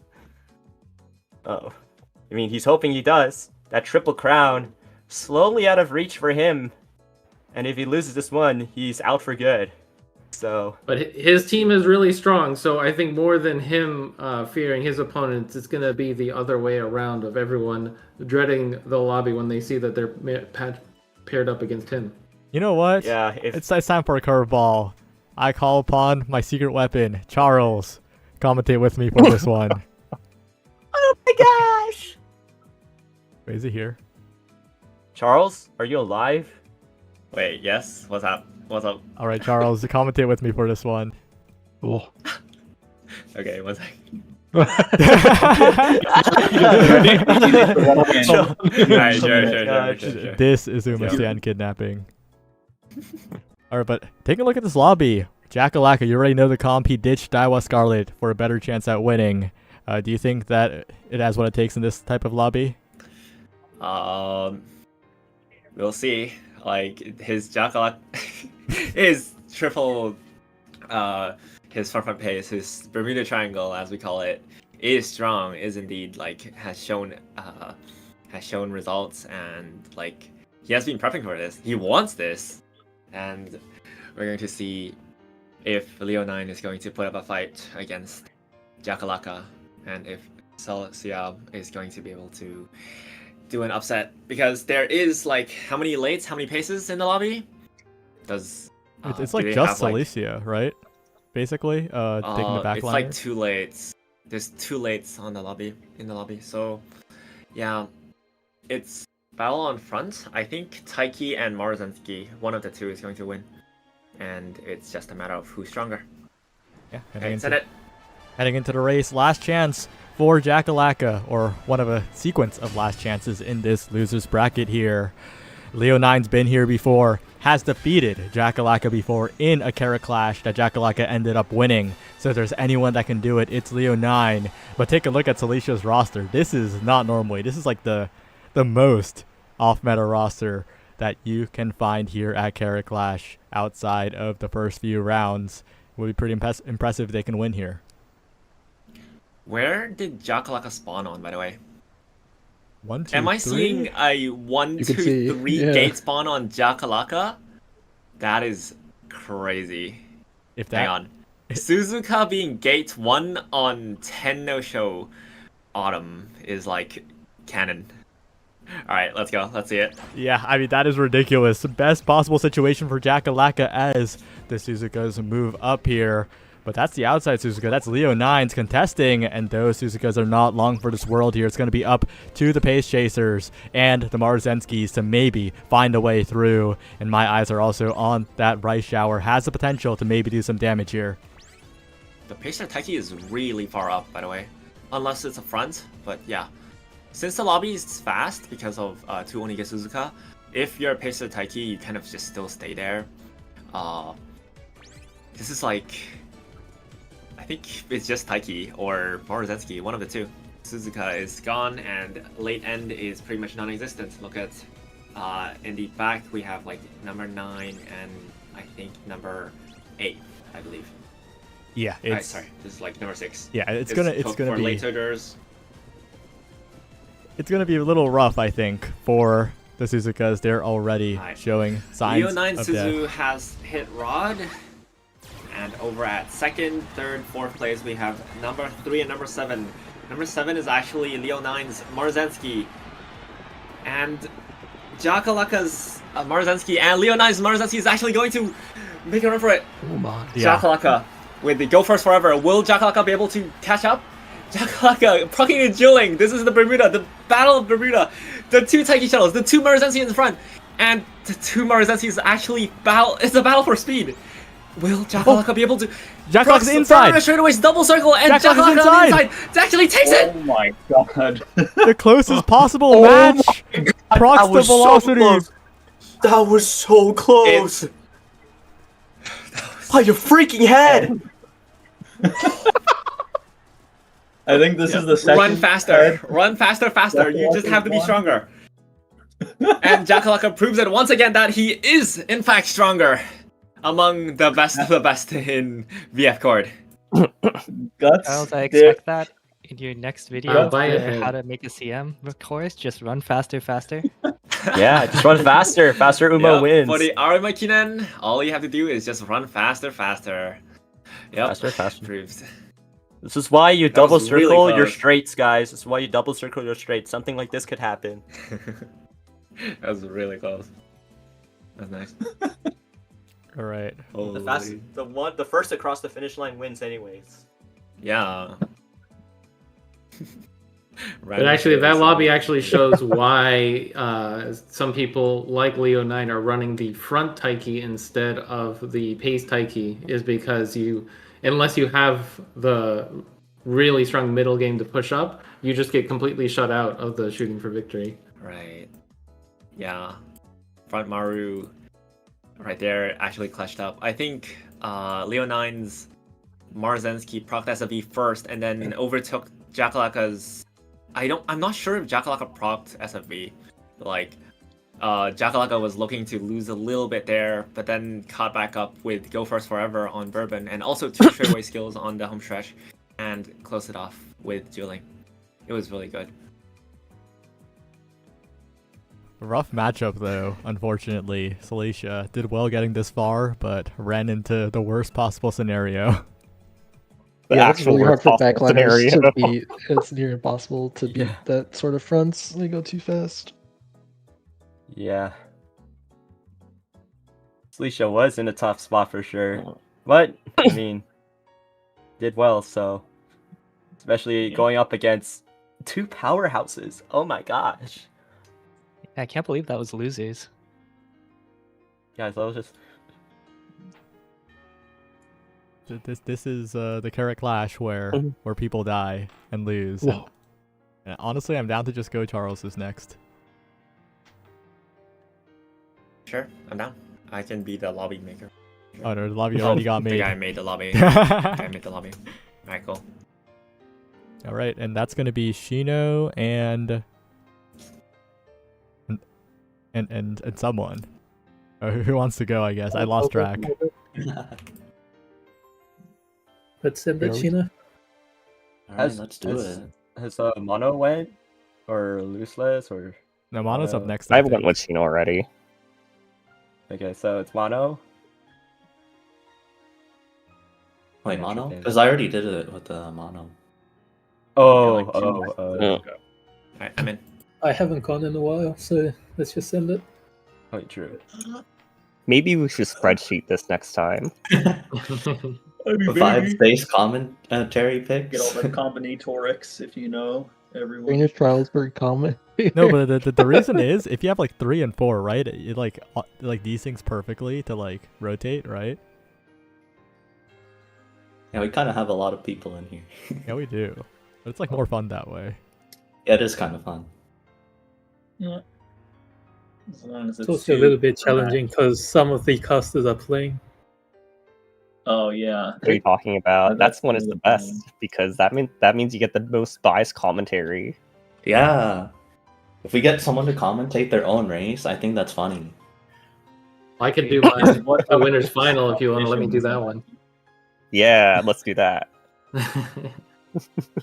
It's still a long way away though. There's a lot of losers to wait Unearthly through. is confident he's gonna win the next 2 races. All right. Alright, anyway, let's go. So the Charles lineup we've seen a number of times already. Yeah, Interestingly, all 3 players are running Saiyan Sky. So one's gonna live. Which one's that gonna be? Yeah. Um, There is going to be the one nice nature that I notice here. But I don't really think that will be too big of a impact considering how strong these Uma are. yeah, We'll The see. I think double it's going to be Saiyan battle Sky. of fronts. the double Saiyan Sky Bermuda Triangle, and then a third Augury Cap. Do we just see Triumphant Pulse just win by Yeah. being Triumphant Pulse? I feel like this might What- end up being a Rod match here because we don't have a Runaway Suzuka. Yeah, there's also 5 fronts as well, so neither of the Taikis are likely to proc anything. Whereas Yeah, both Maruzenskis and the front Seiyan will hit the XLs. yeah, for sure. That shooting for victory, probably not likely. I think Charles said it earlier, right? If you have the better front, then you just win. And especially in this case, when there's no runaway Suzuka, it's gonna be quite the battle here for that first position between all these front runners. Yep, wouldn't you know it? Saiyan Sky is first. Yeah. Number 4, that is Linowu's one. Well, that is a 3 out of 5 chance for Saiyan Sky to take the lead there.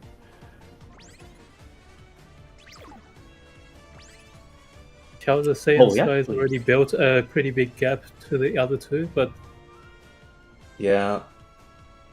I did notice the trick proc, which not many people would take, because it's really reliant on, you know, if they rush or not. And that might hurt whoever rushed there. I did hear that.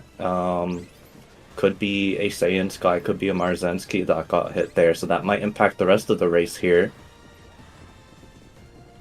yeah. We have currently Charles in first, but he's losing the lead a little bit. Yeah, That Taiki has pushed up. Taiki of Charles is in third. Okay. We have the rod from Downtown Crown coming through. Charles trying to keep up there, but the number 9 Taiki shuttle from Charles gonna pick it up for that Saiyan Sky, may be able to close this out. I don't know, that Downtown Crown Saiyan Sky looking really good. All those early procs really help right at the beginning of that final stretch, but Taiki shuttle looks like she might actually close it out here. It's so close. They actually both proc their velocity up, but Taiki shuttle is going to clutch up for Charles. Was that Charles? I think it was Charles. Yes, it was. Yeah, it was, yes, number 9, Taiki Shuttle. Wow. So even though the Saiyan Sky wasn't able to come out on top in that rod race at the end, that's what you got that Taiki shuttle for, to come through. And then you have that nice nature from the third player just coming clutch with the hesitant front at the end as well. Oh, you're right, that as well. 2v1. What can you do? Charles staying alive by a horse length. I feel like Charles and Jackalaka are in a bit of a collision course, possibly, if Jacka gets past this next round. No, they should be fine. I think they're Yeah, in different matches. Yeah, and if they both get through semis and possibly meet If up they in meet, losers it'll be in finals. the finals. No, it'll be in the actual finals if they meet. Oh, that's a crazy. But then loser semis is all on stream then, right? Yep. All right. Got a lot of stream games to wade through, but Oh yeah. Another 7, 6 or 7? Nah, it's like 8 games we have left. 6 or what? no, 6 man, or you can't what? say that around the 19-year-old. You 6 and what? Yeah, What's yeah, that we mistake? we got 8 games left. 8 games Neurons left. to were go through, activated, and then oh we're no. there. Who will be crowned the champion? I'm I have a feeling it gonna might be Jackalaka, guys. I'm gonna say it. It's Uh, looking pretty good. I'm gonna yoink this one for with Mono, I think. Okay. I'm dedicated to narrative spamming final spurt casts about Jacka and see what happens, you know? So true. Huh? Okay. You should do all of his races, no? Well, we'll see. We'll see. Okay. All right, but take a look at this lobby. The trend of crazy usernames continues. That's Immobility with the 3 million A's. Do you see any anything Okay. interesting, or is it as expected? Because I think Immobility has the weirdest comp out of the 3, so the least normal compared to Are the ones we're those used to. both debuffers, or is that Tachyon? No, it's debuffer. Okay, so it's single ace. Interesting. All right. Well, we'll see if they can run that down with the Taishin. Otherwise, it's just Bermuda Gaming. I got really bad news for you, Vaughn. I know you're asking about Metro McQueen, but she is nowhere to be seen in this environment. She is gone. Sad.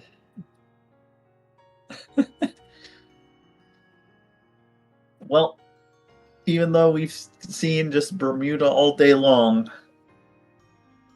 I'm gonna have to go put my money on the Taishin just to feel something. Right? We'll see if that indeed happens here. Losers quarterfinal, top 27.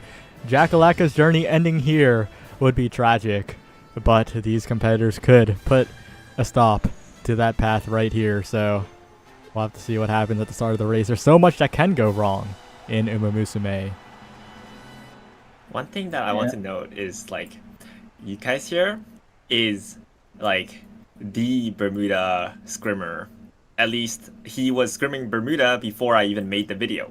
So he's like the person to take down in terms of like VF Court scrims. Well, obviously Jackalaka coming in with a very strong Bermuda comp, but Jackalaka's comp is relatively more new. So you guys is like, yeah, the old Bermuda. Okay, you gave me an idea. Good luck.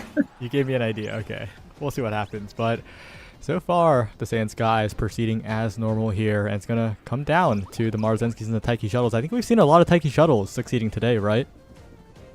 Yeah, the double Uniges that come out of like Bermuda mirror matches set up their unique very cleanly. There isn't much chance of them pushing too far ahead to brick their own unique. So it's a lot more reliable in this environment that is very, very redundant on Bermuda. So this is no different. But is this runaway actually too far? Have they been struggling at all this game? I didn't catch a spot struggle in the early game. This could be pretty risky here. That runaway is running away with it. Jackalaka looking kind of good. We'll see if that is indeed a runaway survivor in a bit. But also the Taiki Shuttle pushing up here. Taiki Shuttle moving up. That's Jackalaka's Taiki Shuttle in third place. A perfect shooting for victory proc would be huge here, but maybe pushing up too far. In second place now without the Excel. The positioning is good, but there's Asao and Suzuka still keeping it up here. The debuffs are hitting. You got to be careful. Shooting for victory. That is going to be huge here as the front runners all converge to pace chasers, and there's Silent Suzuka going down. Marzensky on the inside, Taiki Shuttle on the outside. Jackalaka looking good. It's the double Jackalaka at the front here, and you guys might have been the first one to bring Bermuda to the masses, but it looks like Jackalaka is the one who's perfected it to move on in this bracket. Yeah, we were talking about it, but holy, that Taiki was off like a rocket. They got a whole combo out of that list of skills they got. They were almost definitely on the 0.4 coming out into the Excel zone. Did that debuff actually help the Taiki? Because she was in second. I maybe she didn't even. The Mara overtook her and she got a. Yeah. Ah, okay. Oh wait! Did you guys see it? But the Jaka Suzuka completely bowling balled the Narita Taishin. Narita Taishin got absolutely blocked by Suzuka and was moving down.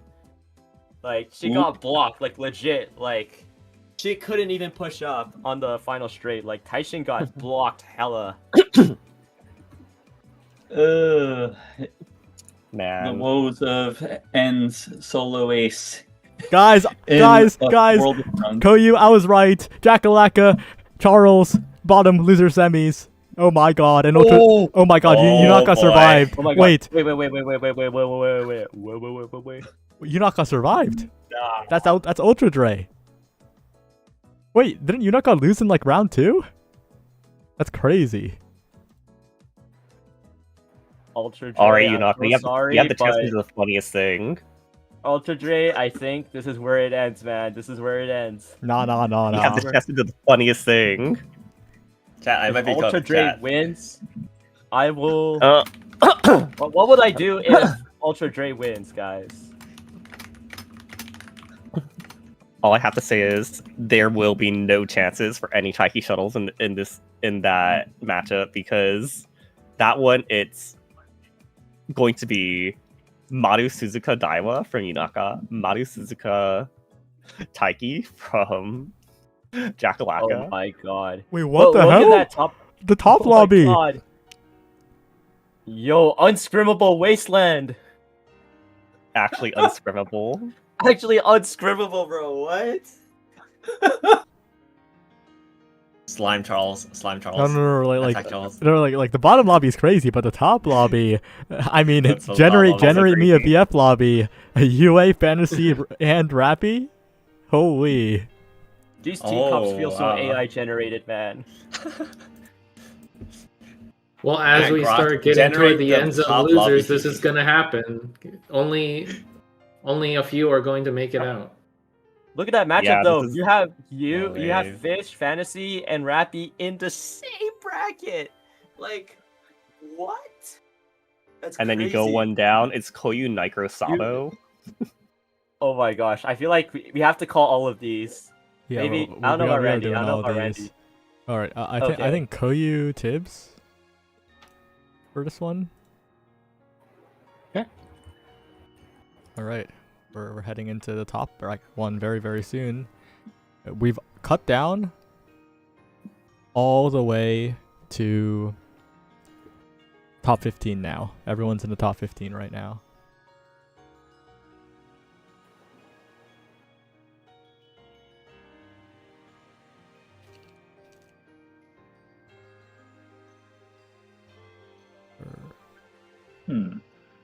We've seen a lot of upsets, but there's only a few dark horses.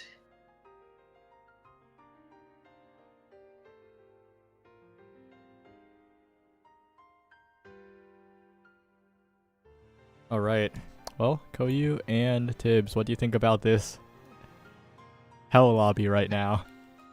I mean, after seeing the performance of that Rudolph last round, I would not bet against it. Let's put it that way. Look, at the same time, none of these are the traditional Bermuda, so that's a good sign. Is that You a have that your- must be? Sorry, go for it. You have your Fish with his Majiro Doba Solar Ace. You have Fantasy with his late front pace. And you have Randy with Rappy with his Suzuka. And his, what is it at the top? Scroll up. Yep, you have Rappy with his Festival, Rudolph, and Gold City. So similar concepts to the standard comps, but using non-standard characters. That's true. It is solo Suzuka. As a Suzuka Oshi player, will always keep my eyes on that. Always a chance to run away with the race. Those tuning in, this is top 15 of Carat Clash, number 9. And let's get started.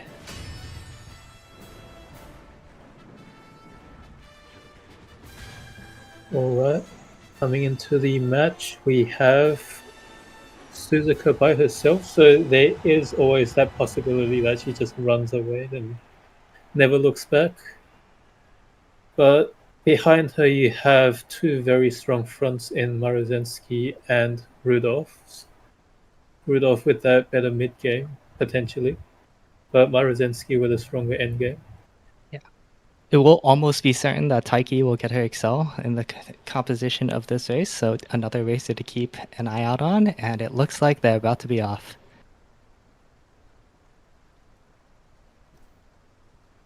That's a long hold. That is a lot. Oh, there's the whistle. As Suzuka takes the lead with that runaway strategy, is going to run alongside that Rudolph for a little bit, but it looks like there is the lead that we all seem to expect. No kidnappings happening here. Everything is coming along smoothly. Taiki currently in 5th, so unless she manages to land an overtake, she's not going to have her ult. Gold City's in a good position though. Rushing Gale from the Rudolph proccing a bit early. It will be And at the interesting. back- This and at isn't the the back lead they- that we're used to seeing from Suzuka. Rudolph is getting awfully close, and I'll be interested to see if she can overtake by that first corner to deny the rod. Gold City's pushing up next to Maruzensky, so she almost managed to deny Maruzensky's ult. Not quite though.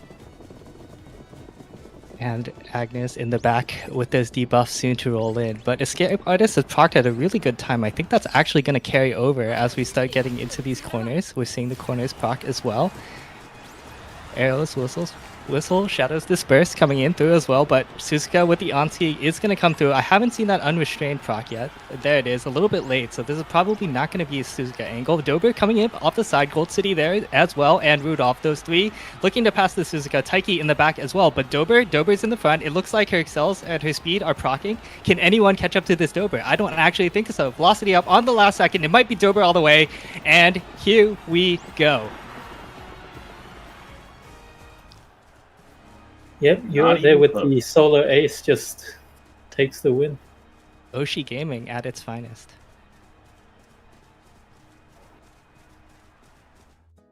When you have double dom, you just make everyone so slow. Exactly. That double dom definitely made a difference. Guys, oh my gosh. This is awesome. Not much other than the dom. A second. Yo, is 20 amazing. power. How do you win with this? Like, That's the fun I'm so thing. used You to don't seeing win the with full this. red carpet. And no, only I seeing mean like race in skills career. there. Like, how do you do No, a you don't. career one with? You don't win career. You don't.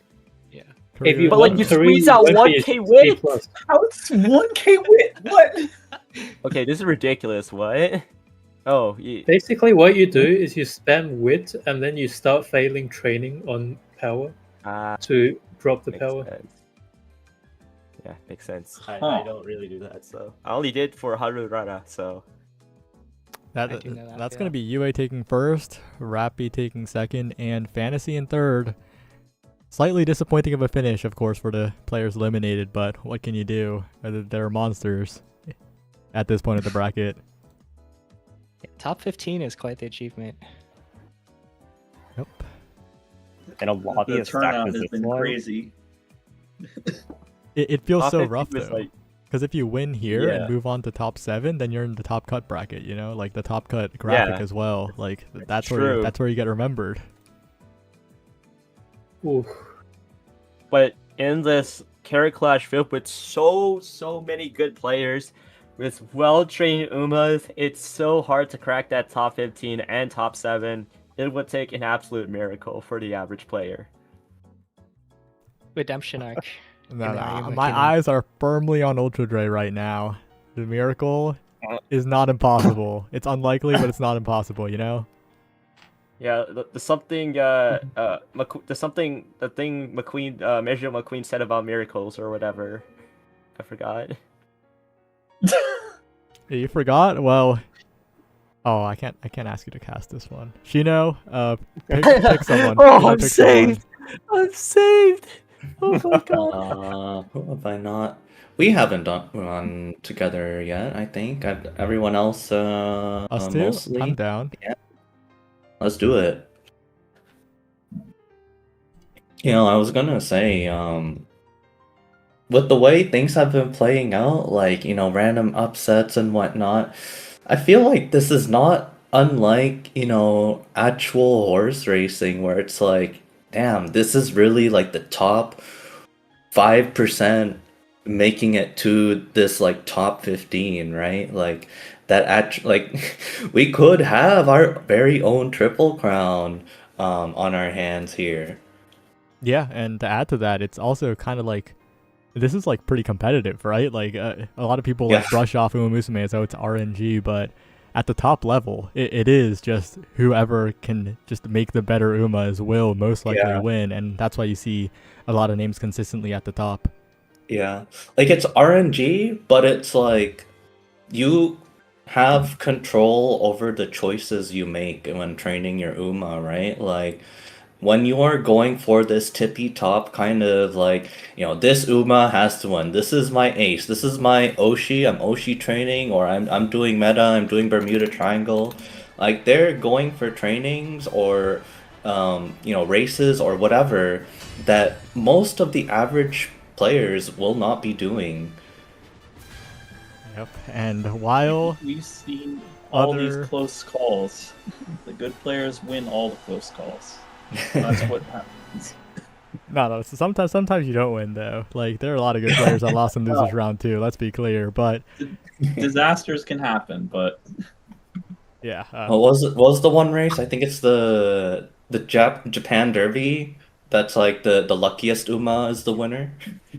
Yep, but when it comes to this one, it's going to take a lot of power here. We haven't really seen Sabo, but we've definitely seen Necromancer and Koyu. Yeah. So this is a fearful lobby of 6 fronts and 3 paces. Yeah, the Taiki shuttles might be a little bit rough in hitting their shooting for victory. What's going to be interesting to me here is seeing if there is a Suzuka that does not trigger the spot struggle. Oh, it's not looking that likely though. They are all bunched up. I think that they're already sweating. You could see the animation. These Suzukas are done for later in the race. So my eye is actually kind of on that Daiwa Scarlet as a relatively well-positioned player in this race. Mm-hmm. Yeah, Daiwa looking to position herself really well in this mid-race. Though you can't count out that Marzensky, who is also positioned quite well there.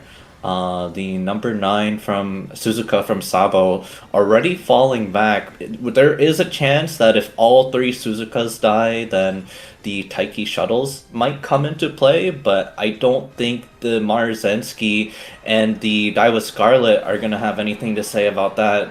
Here we go, going into the final stretch here. We do get the rod from the one Suzuka there, and the unique activation as well. Oh my god, number 1, that is the Marzensky rocketing forward. Oh my god, where did that come from? That must have been Redshift plus something else there. That is some crazy Excel. What a gap that she's creating here. I don't think it's even close here at this point. Yeah, the perfect redshift, the perfect moment, the perfect acceleration, everything lining up for Sabo here, taking a landslide victory and eliminating Koyu and Nitro outside of the top 7.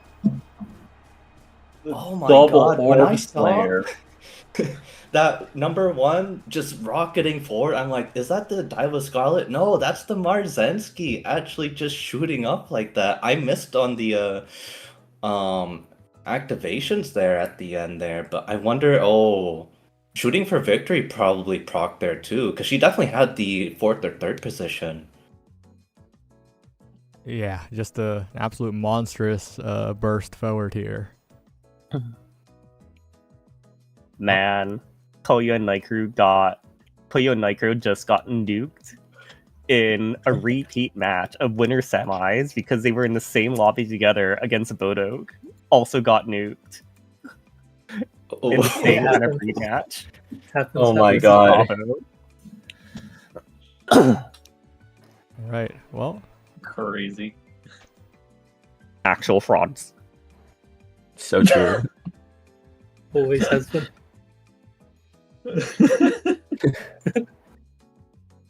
It's never Oh gonna my get god. old. Yeah. Never beating the allegations. GG.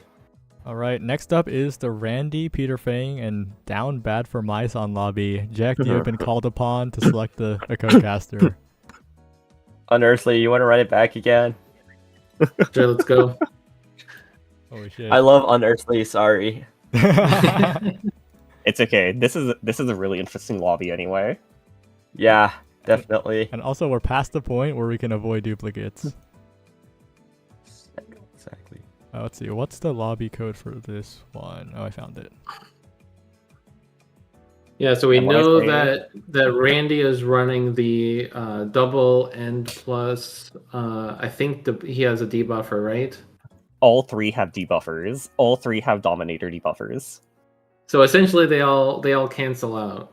Yeah.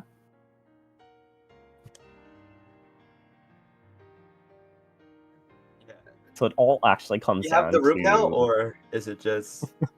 Give me Just like waiting. 2 seconds. It's preparing. Oh, okay. Yeah, so it's gonna be like 3 front, 1 pace, 2 end overall. Oh my goodness gracious! There's like, front dominator, Haze Tachyon. Yeah, lots of front. So interestingly, the front dominator may actually help the Saiyan Sky here by giving it a partner to spot struggle with, at least assuming it has the stamina to withstand that. So it will be. It's interesting that they're running Saiyan Sky together with the Suzuka. We'll have to see whether or not they are able to consistently push past their own Suzuka to get that angling and scheming. Yeah, and if one of those hits, it's depending how far they are, it's probably game over unless the Suzuka griefs the Saiyan Sky and robs Jeremy Wade of a losers finals. So let's just hop right into the race. I'd love to, but I got tripped up by these names and I'm still typing. Give me a second. Is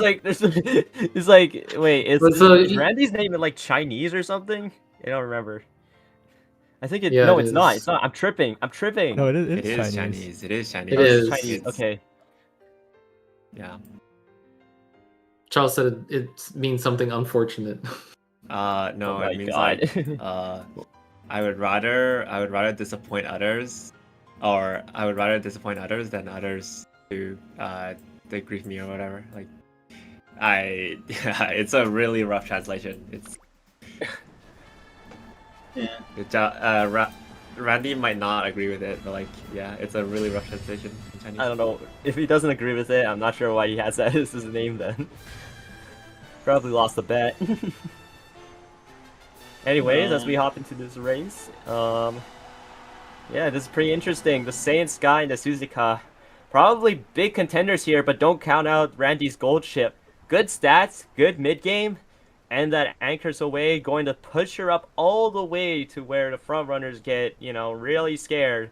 Because if a pace chaser or a late searcher or an end closer is near a front runner, it's wraps. So let's just see what happens here. Hopefully, no late starts.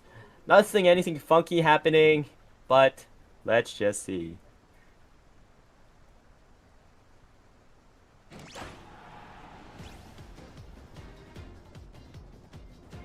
Alright, so as the race gets started, we see both the Suzuka and Saiyan Sky head out. The front Rudolph not really, it doesn't seem like it's close enough to spot struggle the Saiyan, so that may not be in the cards there. But one thing to keep in mind with this lobby is that it is not totally front clogged, so really it is anyone's game. Definitely. Look how spread out these Umamusumes are, and the end closers look very clumped back there a little bit. They're all fighting for pump position. Definitely something to look out for, but Saiyan Sky looking for a rod here is definitely super crucial. But actually, if you look at the position of the Taishin, so the things in the back must be the debuffers, because the Taishin is actually on the heels of those pace chasers. And you know what this means. It could be a Nemesis proc, and there you go! Nemesis proc for the carryover for Taishin. Going to give her a head start over the gold ships. Saiyan Sky with angling and scheming first into the final straight. Gold ship and Taishin. Taishin is going to swing wide, and so does Gold Ship. Saiyan Sky is going to steal this one. Double Dominator chipping away at the Saiyan Sky. Gold Ship has a lot to go here, but Saiyan Sky right now in the lead. Gold Ship sprinting hard towards the finish line. She's going to spurt really hard. Gold Ship with a commanding lead takes the victory, and we will see which Gold Ship has won this race. And you know what Brickbat has said about Goldchip in the last Carat Clash? The people's champion, for sure. But Goldchip here has won, and it will be Randy's Goldchip. Yep, so Randy able to take it in. And so even despite swinging a bit wide on that corner, that end closer coefficient and high power and acceleration, just able to take it in. Someone in chat said, I love it when Goldchip drop kicks me. That's just her way of expressing her love, so. Yeah, Mm-hmm. true. All right, Looseless, you and I got a heavy hitter coming up. It's time to watch these two Aura farmers go at it. And right before we start the race, I do have something to show you, but the lobby's ready, Charles. It's time. All right, I'll be hopping off the call and being on the sidelines for this one because this may very well be my last race. Good luck to Retirement all race. participants. Right. Well, this one, there's a lot of magnitude to this one, right? Charles has never top cut a Carat Clash before, and winning this would be his entry into the top 7. Meanwhile, Jakalaka chasing the Triple Crown, the exact opposite of success in specifically these tournaments. Who do you think is favored here, Looseless? In terms of favorites, I would have to say Jakalaka is the favorite. However, in my heart, I want the underdog to win. If you look at Yunaka's composition, that's also pretty much a Bermuda composition as well. This is a room with 1, 2, 3, 4, 5, 6, 7 front runners. There's what? Don't say it. We're looking at people that have built hyper meta, or at least very close to it. Jakalaka has the meta Bermuda composition. Yunaka has a variation of it with Daiwa Scarlet instead of a Taiki. And then Charles has the Seiyun instead of the Suzuka. So we're going to be seeing the Suzukas fight it out, die off later, and then it's going to be a fight of the Madus and the Daiwas. And that's how I'm going to predict it to go on. It's going to be one of the Madus or the Daiwa taking it. I am going to write off the Seiyan, unfortunately, because even though the Seiyan is going to be very strong, her unique is so incredibly position dependent on being able to hit first. And that is her main win condition. So it will be one of the Madus or the Daiwa Scarlet getting it. And the Daiwa Scarlet, if she hits, then she's probably going to run away with it all. All right. But there's one thing that I was requested to show, and it's this interaction in the tourney chat. These guys are going crazy with it. There's no match with more weight than this one to the two of them here, and we'll see who ends up making it to the top. What a storyline. I know, right? All right, and we're cutting to the race now. And it might not even be the two of them. Yunaka's here, the ultimate underdog. And we've seen these stories before. No one is invincible in a tournament like this. Anyone can lose on someone else's best day. And who knows, this might just be Yunaka's best day after all.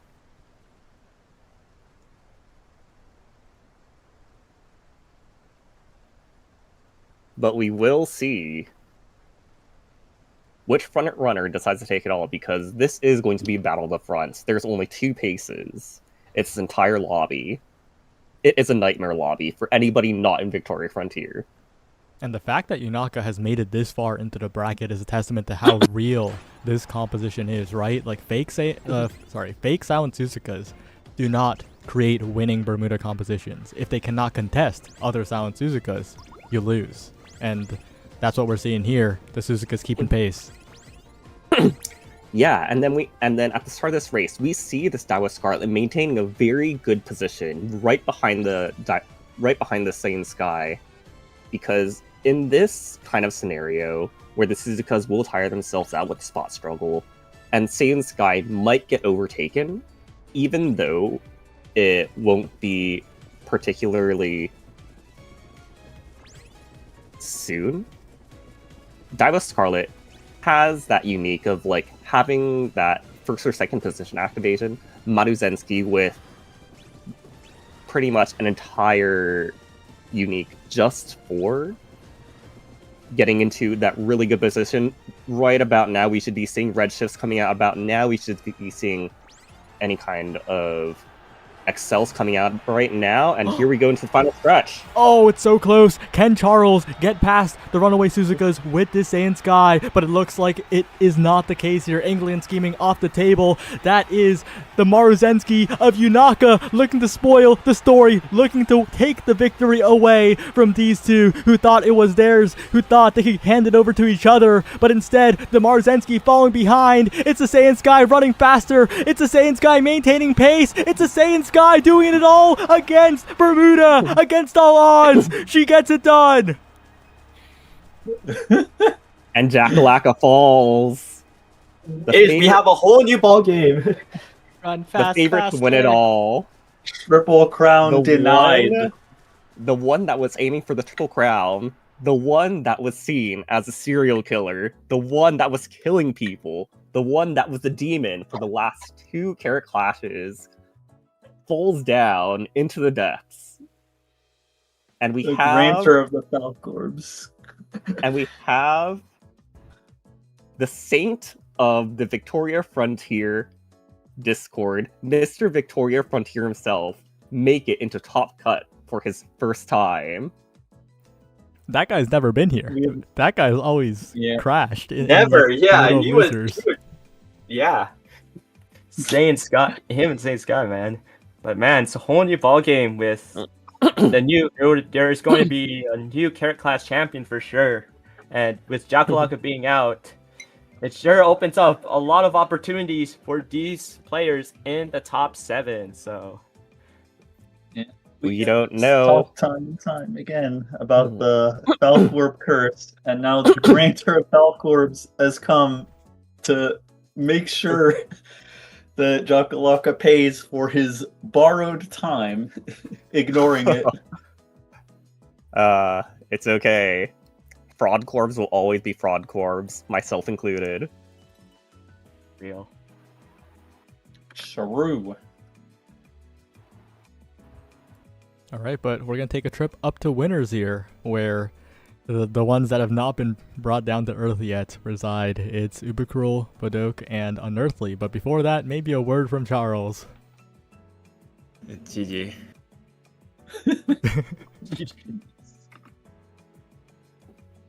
GG.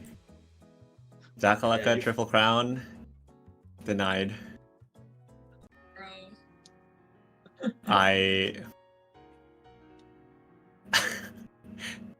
Am I the heel now? Yeah, okay, right, Shadow. I don't know. You're not the heel. Remember, you're the saint of Victoria Frontier. You are not right shower enough. Wait, but he has the right shower cut though. He has the right shower cut. He can technically be right shower. He's got the He right has the right shower. shower cut. You got cosplay as right shower now. No. GG. No, the real Okay, Rice yeah, Shower for GG. now is Ubercruel, because that Oh, guy so was seeded true. 135 out of everybody, and he's the only triple digits in the entire top cut. Yeah, that is a dark horse run if I've ever seen one. Yep, a Cinderella run for the ages here. They'll write about this in the books. We'll be telling our children about how Ubercruel sneaked into the top 7. There's one story to tell for sure. And this isn't a weak or mediocre lobby at all, because this is the solo Falco front. This is Ubercrawl's monstrous type Ogre Cap. And then this is also Unearthly as well. So we're looking at an extremely strong composition. We have the adjustment on Bermuda from Unearthly, that's Daiwa, Maru, Taiki. And then Ubercrawl has an obscenely strong composition as well. And we've all seen how Bodok's absurdly strong Falco and 2D buffers just decimated the Falcorps and knocked them down, where they got knocked out again in the same kind of match. We're all frauds. Oh my god. Are we doing winners finals or losers finals first? Or This is winners finals. Okay. Winners finals will seed the losers finals. So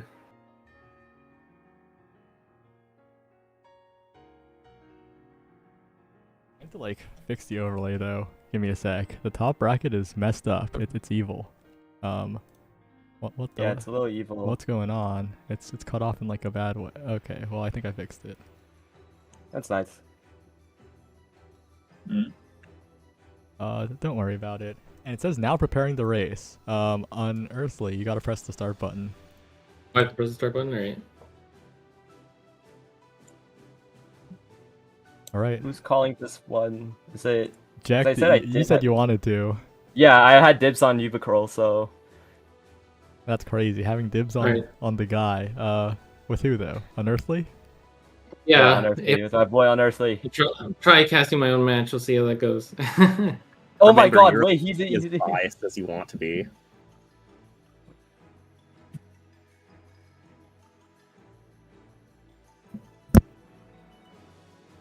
So okay. looking at what we have here, so we do have the solo Suzuka from Ubercruel.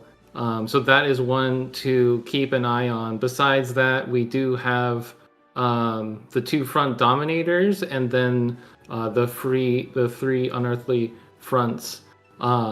So that's definitely going to create a very big lead with those fronts. But Ogre Cap is that Uma that can always win no matter what. You don't really see how or why, but somehow she just teleports to the finish line. What do you think, Jake? Yeah, definitely. Definitely gonna teleport to the finish line here. I got a little distracted earlier because it's kind of past my. I kind of got to eat soup, but right after this. But right now, I think it's gonna be pretty close. It's gonna be a fight for position kind of race.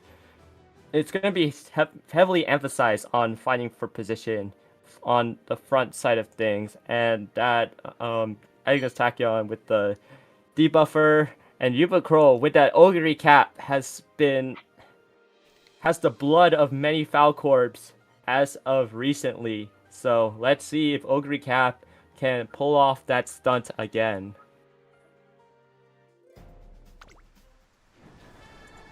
So taking a look at the gate numbers, so we got the debuffer taking up that first gate. Suzuka on a slightly outer gate with Unearthly's on the mostly inner.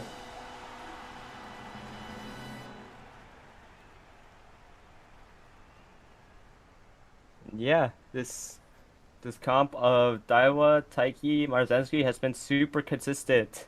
Although it is probably a triangle, maybe half triangle, and that Smart Falcon has been putting in the work. Yeah, it definitely can form a triangle, but what is going to be really the big fight is that fight for that second position. We'll see whether the Smart Falcon secure it or whether the Daiwa or Marzensky can secure it. Yeah, not hearing any late starts from here as Suzuka or Smart Falcon's gonna take second, and oh my god, they all spot struggled at the same time. Wait, Unearthly, are you seeing this right now? Yeah, so definitely we'll see how that affects the stamina going into the late game. That's one thing that we noted in the earlier matches, that Daiwa Scarlet does not have the most stamina, but that only matters when you get to the end. As far as stealing the angling and scheming position, you can still do that even if you don't have enough to finish the race. Yeah, that Taiki putting in some work into the Smart Falcon. Definitely not giving her any breathing room here, but the Smart Falcon does take it back and procs that Sparkly Stardom. So, definitely a huge win for Badok here, but Ubicrow, his end closer, all the way at the back as we slowly but surely head into the final corner. Here we go. Maruzensky, red shift proc, looking for that carryover. 777. She's probably going to survive in no time here as Smart Falcon looking to overtake. No, does not get the rod that she needs. Here is Silent Suzuka, Maruzensky, the wide swing. Ognicap on the inner lane, but cannot navigate through these piles of Umamusumes. Smart Falcon, Silent Suzuka, still in the lead. As my stream is currently lagging right now, but here is Agnes Tachyon. No, it's gonna be Smart Falcon in the lead, and she will take it. How? Yeah, it was unfortunate that the Maruzensky got a wide swing there, and so she wasn't able to take advantage of the acceleration that she had, and so Smart Falcon just able to just run it down.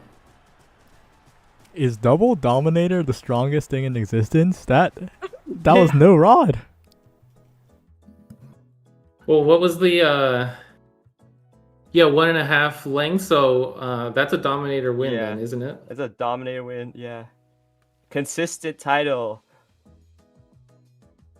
Oh my god! Guys, I'm gonna head off now. See ya. So yeah, all right, see great, ya, guys. Great casting with you, guys. Yeah, great casting with you, Unearthly. And now there are very few matches remaining. So I guess we'll go to, let's see. Let's go to the bottom losers finals real quick. We got to speed things up. Definitely the longest running Carat Clash, but it's also the one with so many entrants, so. And we're looking at a match of Ubercool, Randy, and Sabo. Ubercool we just saw win. Not win, lose out in winners finals. And then we will be seeing Randy as well with his gold ship Taishin, and then we have Sabo. Right? Just waiting for these lobbies to get created, and we might opt for the top one first if Unearthly is quite swift with it. But that lobby is messed up. That lobby is evil. It's Unearthly, UA, and Charles. What the hell? Will Charles finally make it to the actual top of it, though? Is he gonna be in top 3, or is he gonna stay in top 7? Yeah, there's like layers to this, right? Top 7 gets you on the graphic. Top 3 gets you the finalist role on the podium. Yeah, but he gets on the podium before Sparks. Think about it. Yeah. Bro, what are these lobbies, bro? These lobbies are crazy. Unearthly is 98.75% win rate. There, GG. GG. Bro was 79 out of 80 on like one of the CMs. Yeah, that was CM5. Yeah, CM5, and like yeah is also like a real crack player.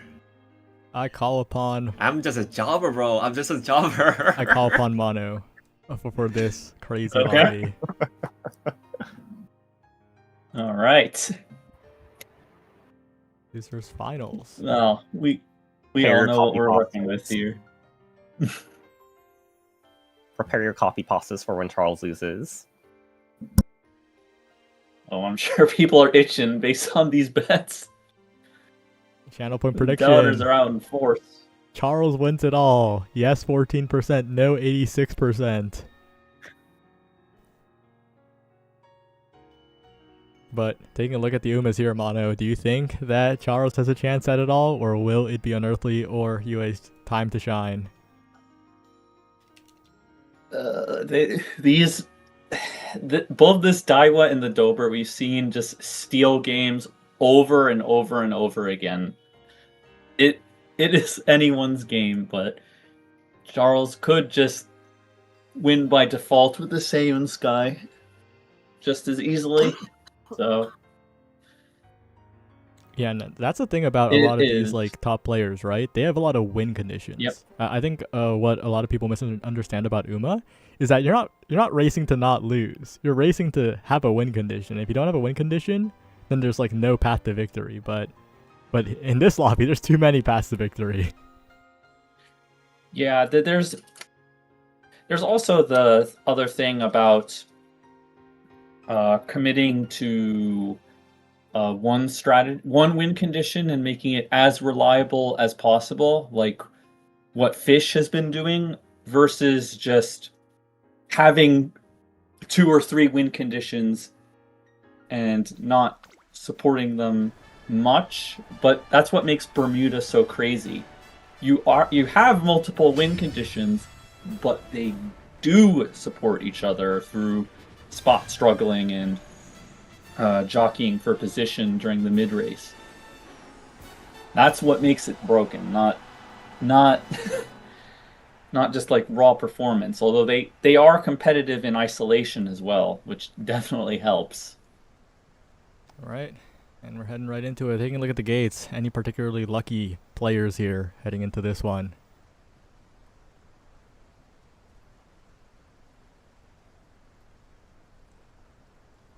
I'm kind of looking at Unearthly here with the Daiwa Scarlet. And also Charles with the number 2 gate on that Saiyan Sky. Both feeling blessed right now. Yeah, premium gates here for the 2 Umas that are probably going to be competing for front.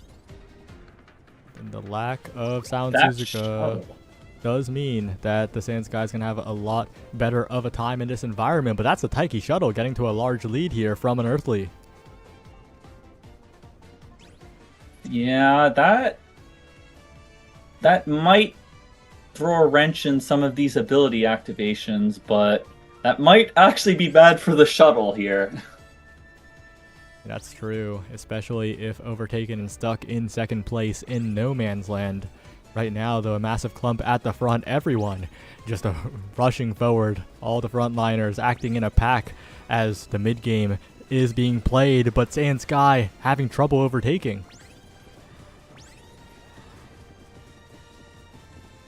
What an odd race. Yeah, definitely the weirdest one I've seen today. Oh, that Taiki's front. Marzensky overtaking as well. Marzensky getting the Excel, and we'll see whose it is. That's going to be Unearthly with a very, very good shot at winning it all here. Saiyan Sky just trapped behind the Taiki Shuttle. Saiyan Sky trying to break out. So much distance, though. And on the outside, it's Unearthly with the Excel, with the speed, with angling and scheming. The cherry on top. There's the Daiwa Scarlet as well. But Saiyan Sky still running. Saiyan Sky not giving up. Still has a chance at it. And Dominator's hitting absolutely everyone from Fish. Marzensky still with the lead. Taiki Shuttle on the inside. Taiki Shuttle with the lead. Taiki Shuttle looking for the victory. And it will be Taiki Shuttle taking it all here. Dude, if Yue wasn't blocked by traffic on the way up at the last stretch, they might have actually taken it. That's going to be Unearthly. Insane. Dominant performance in this race. Also, can you check her? I think, yeah, she is a front. Okay, that's why I was so Yeah, confused. and one thing I wanted to note is that Taiki does not have angling and scheming. That's messed up. Brave. Yeah. Yeah, I saw it go first forever instead. I'm like, okay. She is by far the weakest of my 3 fronts, and so I was having trouble getting her to the same level of mid game. That Taiki had a god race. You have it was two less crazy. 0.25s and also 2 less gold seals. You had 2 less 0.35 and 2 less 0.25 than me, and I had Leader's Pride as well. This Taiki does not win against me. You had one like mid game. 99 races out of 100 that Taiki loses to your Saiyan, but yeah, there's no way you just spawn in front of me, bro. I have Yo. I have tail, leader's pride, front runner corner double circle, medium corner double circle, process of curvature, escape artist, and ramp to match your it's on. So the only real skill that you have is what? The straightaway adept and it's on, front runner straightaway double circle. It was just 99 out of 100 races every I time win. you hit a velocity skill, Teki just paced up. It didn't even need a skill. That it is just paced so up past dumb. I have 1,000. Guys, wit is the strongest stat in the game. Oh my god. Wit is True. mid And now we Strongest move stat. on to Ubiquitous, Unlucky, but Randy, GG and though, GG Sabo. though. Unearthy is a guy that I can get behind losing. I respect him. GG. One of the hidden monsters. I recognize good players, okay? I recognize good players from jobbers. And yeah, I can get behind that. Alright, GG's. All right. Well, it looks like Shino, you're up, and I guess Shino looseless for this one. This is a battle of the dark horses and Randy. Yep, this is definitely a battle of the dark horses and Randy. Yeah. But then there is going to be Ubiquitous, the actual dark horse of this tournament so far, because he's the only triple digit in the top 7 cut. Yeah, Ubiquitous has been really performing with this team. It's actually kind of crazy how well Ubiquitous has been doing. Because they were the one that knocked Charles down into loser's side, right? I think. No, Ubiquitous was the one that Jakalaka. knocked out Jakalaka, and then Yeah. Fantasy and Randy. What And a then crazy run. And then we saw what happened to Fantasy Yeah. and Jakalaka later on. Yeah. Quite unfortunate, but then sometimes people are just built different. Yeah, I guess they are. I mean, even Sabo in the previous race, with Koyu and Necromancer, that was kind of crazy, stealing that at the end there with the Marzanski. Definitely gonna be quite the competitive race we have here. We see Ubiquitous, Suzuka in the second gate. We see Sabo's Marzanski in the third gate. So fronts are looking okay, other than that ninth gate Suzuka, who's probably who might struggle a little bit to get that spot struggle, but when well built enough, which I imagine should be, still has a chance at triggering that. Exactly, and we're going to be looking at dominators from Randa and Ubiquitous at late game, so that might just be enough to put that Marzanski and Taiki back where they need to be in order for the gold chip Taishin and Ogiri to catch up. Yeah, that's gonna be quite the scary backline setup here. If those dominators go off at the right time and hit the front hard enough. And then now we're up, we see the Suzukas going forward. They're looking for a spot struggle right now. We see the Marzanski just go forward, try to get in a good position, which she is in. Yeah. And if I remember, yeah, this Marzanski should have shooting for victory as well. If she keeps this third position and the Suzukas don't die too early, that could be a really big lead that Marzanski can build off of these Suzukas. In particular, we're going to be looking at the Marzanski try to maintain that third position and not overtake the Suzukas too quickly. Mm-hmm. But then over here we see Suzuka's unique activate right now. We see Ubiquitous' Agnes Tachyon start overtaking the Marzanski actually. This is a pace chaser right now, and then we're going to be seeing this go off right now, and now we see the red shifts coming out from the Marzanski. Here we go. We're going into the final stretch here. The angling and scheming hitting for the Silent Suzuka, but I don't think the Suzuka is going to be the contender for the podium. Number 3 and 4, the Tachyon and the Marzanski pulling up here. That is the Tachyon from Ubiquitous and the Marzanski from Sabo. But we do also have the gold chip pulling up. It might be gold chip stealing this from behind. Who knows? No, we get the last second proc from the Tachyon, and Tachyon is going to be the one taking it. I think that early positioning right before the fourth corner, where she was really posturing in front of that Marzensky, really catching up on the pace, or the front runners, put her in such a good spot to just take that race into that final corner. And that is exactly where we want to be as a pace chaser, and we saw that pay off with Umamusume making it back into the winner's final for an actual rematch of winner's finals. Oh my goodness. The exact same rematch. Oh my god. With Umamusume coming in as a dark horse versus the number 2 and 3 seeds from Bodok and Unearthly. People are not talking about Agnes Tachyon enough, by the way. Like I know people are talking about her, but like not Look enough. at that Tachyon. So the one thing that a lot of people don't realize about Agnes Tachyon now is that her unique does double duty now. It's a velocity up too, isn't it? Yes. But just also look at this mid game, right? They have all of the style, distance, straightaways, corners. They have tail. They have speed star, ramp. So this is definitely a very solidly built Tachyon. It definitely deserves to be in the winners finals. Yeah, it has shooting Grand potential to get finals. its head on.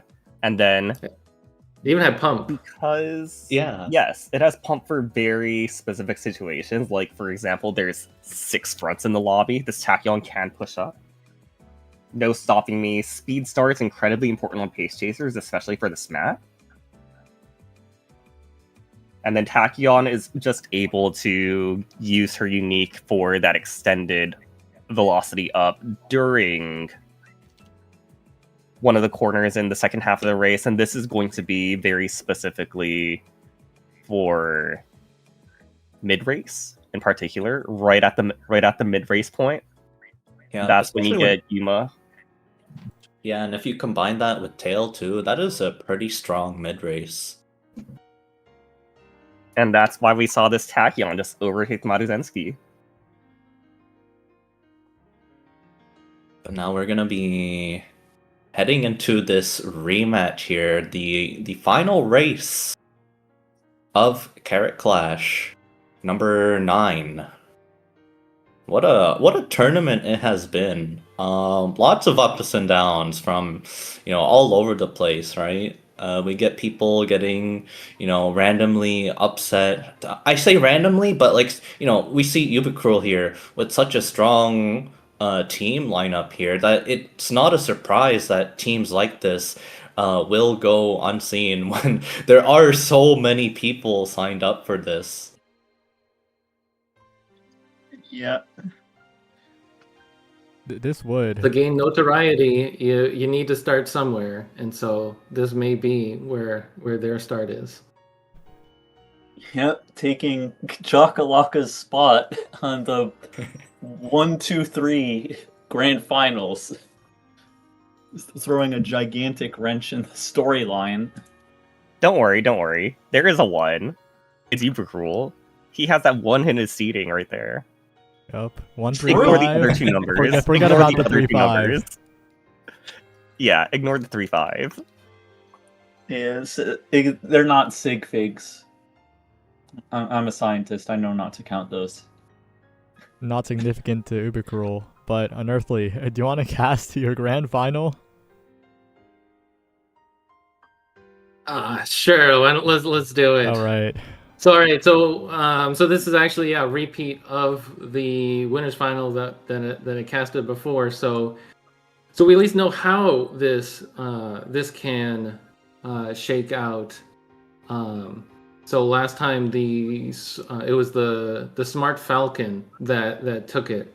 So one of the key things that we'll have to see is the Unearthly team is a bit light on the stamina. So that is probably the reason why the Daiwa Scarlet was not able to clinch it. So if she gets rust, then it's over for her.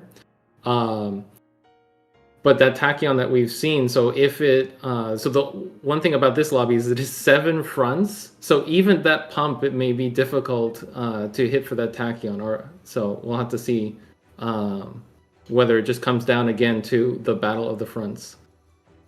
Yeah, let's head right into the race. It needs no introduction. It is the grand final. It determines the winner of Carat Clash number 9, the ultimate champion of CM7. It is a tournament of CM winners and high win raters, so we'll see who ends up at the top of it all. Bodok won their first meeting here, but the Smart Falcon Double Dominator, will it do it again? So just taking a look at the gate numbers, so Daiwaska has the one of the inner gates, Suzuka on one of the outer ones. And one thing also to note is Taiki's shuttle is on that 8th gate, and she actually has that outer gate proficiency, so that may give her an advantage in the late race. Yeah, we'll have to see here. Smart Falcon, all eyes on her, the winner of this previous matchup, as the Umas get going here. But the other threat, Ubercruel's Agnes Tachyon, you have to know that ace could do it here. Currently falling behind the pack, might have a hard time in this environment where the fronts are looking heavy, and that runaway from Ubercruel might be able to deny the Smart Falcon once again. Yep, and so that's definitely one thing to watch out for, is that Suzuka could just run away with the entire lobby itself. But there's the Sparkly Stardom. That's really good for this Smart Falcon. That's pretty much the reason why she is a terror in the mid game here, building up quite a lead against the other front runners, against the pace chasers, and this kind of distance is looking quite good here. But the Sound Suzuka, of course, a lot harder to overtake. Yeah, so the one thing that we do see is we see some of the paces, or the other frontrunners pacing up to catch up to that Smart Falcon. That's going to put them in shooting for victory range, so we'll see whether that gives them the acceleration they need to catch up to that Suzuka.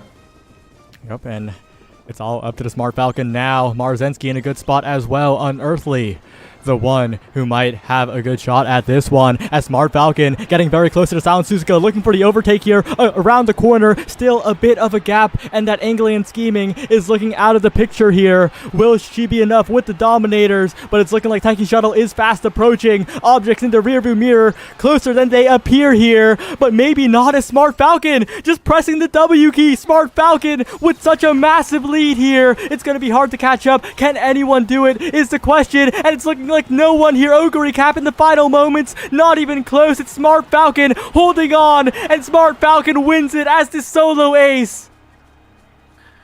Well, with a repeat performance from Smart Falcon, no one can deny it that they are the clear winner of this Carat Clash. Wow. This Badok guy is a little bit too good at this video game. Yep. And a continuation from my comment from before. Fundamentally, there's only one winner in each race, so there is something to the idea of just take one win condition and make it as reliable as possible. And it took it despite all the unscrimmable wasteland. Well, that's the interesting thing here, right? So if you go into regular CM and you take a single front double dominator, and especially because these dominators are not fronts, right? Or were they? They were. Yeah. Right. So if you end up in a lobby where Smart Falcon is the only front, it is a lot more dangerous, right? You're a lot more likely to be caught up by the paces. But in this unscrimmable wasteland where you're running into Bermuda 7 front lobbies, well, they are your support. You're sort of taking advantage of the environment. And then instead of boosting it with your own fronts of Bermuda, you just say, hey, you guys provide the Bermuda for me, and I'm just going to use Double Dominator. Because as we've seen in both the Winners' Final and the Grand Final, they won by a distance that is created by the Double Dominator. Yep, one link. Then we have Bodok here. How are you feeling after winning? I'm just so proud of my orb. I cannot get my words out. This is just unbelievable.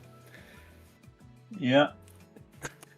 And you're Well, so actually, I knew that I could win if I got close enough to Suzuka, because in those cases the doms like really helped me, and I went with the 2 front doms so that they could like stack the position and make the lades and the bases just don't proc accels. So then it's just me against the other fronts, and then with double dom, it puts me in an advantage. oh my goodness. Yeah, and Badoke, Yeah. welcome to the Falcorps. The one true Falcor, actually. Let's go! The You'll true never end win to another CM Falcorps. again. You'll You never can't win make another this up. class again. Yeah. Goodbye. Goodbye. The ultimate Falcorp. Thank you. and also, actually, your CM win rate is incredibly high, right? What's it sitting at right Yeah. now? I'm 38 out of 40. I haven't played today yet. Mm-hmm. I'm You're 95%. currently solo ace 95% small falcon. Is that right? Yeah. You might be the first one in global server to hit solo ace 90% or more. We'll see. We'll see. Good luck. Thanks. We watch your career with great interest. Thank you. You know, I do have to wonder, I guess, what's next? Because so far, you're maintaining a great win rate in CM. You won this CM's Carat Clash quite impressively with a strategy that I don't think anyone would call meta. And I guess looking towards the future, next steps? Next steps is winning DCM, obviously, and then preparing for Arima. Are you looking at something similar? Yeah, since I don't have like Suzuka to provide for Falco, I will have to go with a triple front again, I think, in Arima. Mm-hmm. And anything you want to say to the people with your victory? So I defeated the enemy forces. I'm really proud of what I achieved with a soulful composition and team. And can I say something in Spanish? Sure. Quiero agradecer a toda la gente de habla hispana y a toda mi gente chilena. No, a mi gente chilena no vamos a ir al mundial, pero por lo menos ganamos un torneo. That's it. All right, well, congrats on the victory, and yeah, that's about it. Thank you everyone for participating in one of the bigger Carat Clashes ever, with almost 150 entrants, 140 something. Last I checked, 149. And hopefully this continues, because Tourneycord is looking like it has a bright future with all the events happening. So yeah, stick around, and if you're not in the Discord, you better join, lighthello.com. Congrats again to Badoke, and anything else anyone wants to say before we sign off? Thank you for organizing this tourney. I had just so much fun. I want to thank everyone involved. Yeah. Glad you had a good time. We're gonna be ramping up the tournaments in short order, so more Carat Clashes, more live events, more everything. So look forward to that. Yep. And with that, see you guys next time. And I should probably eat lunch. Goodbye. I need to get dinner. Eat lunch? What are you talking Goodbye. about? It's like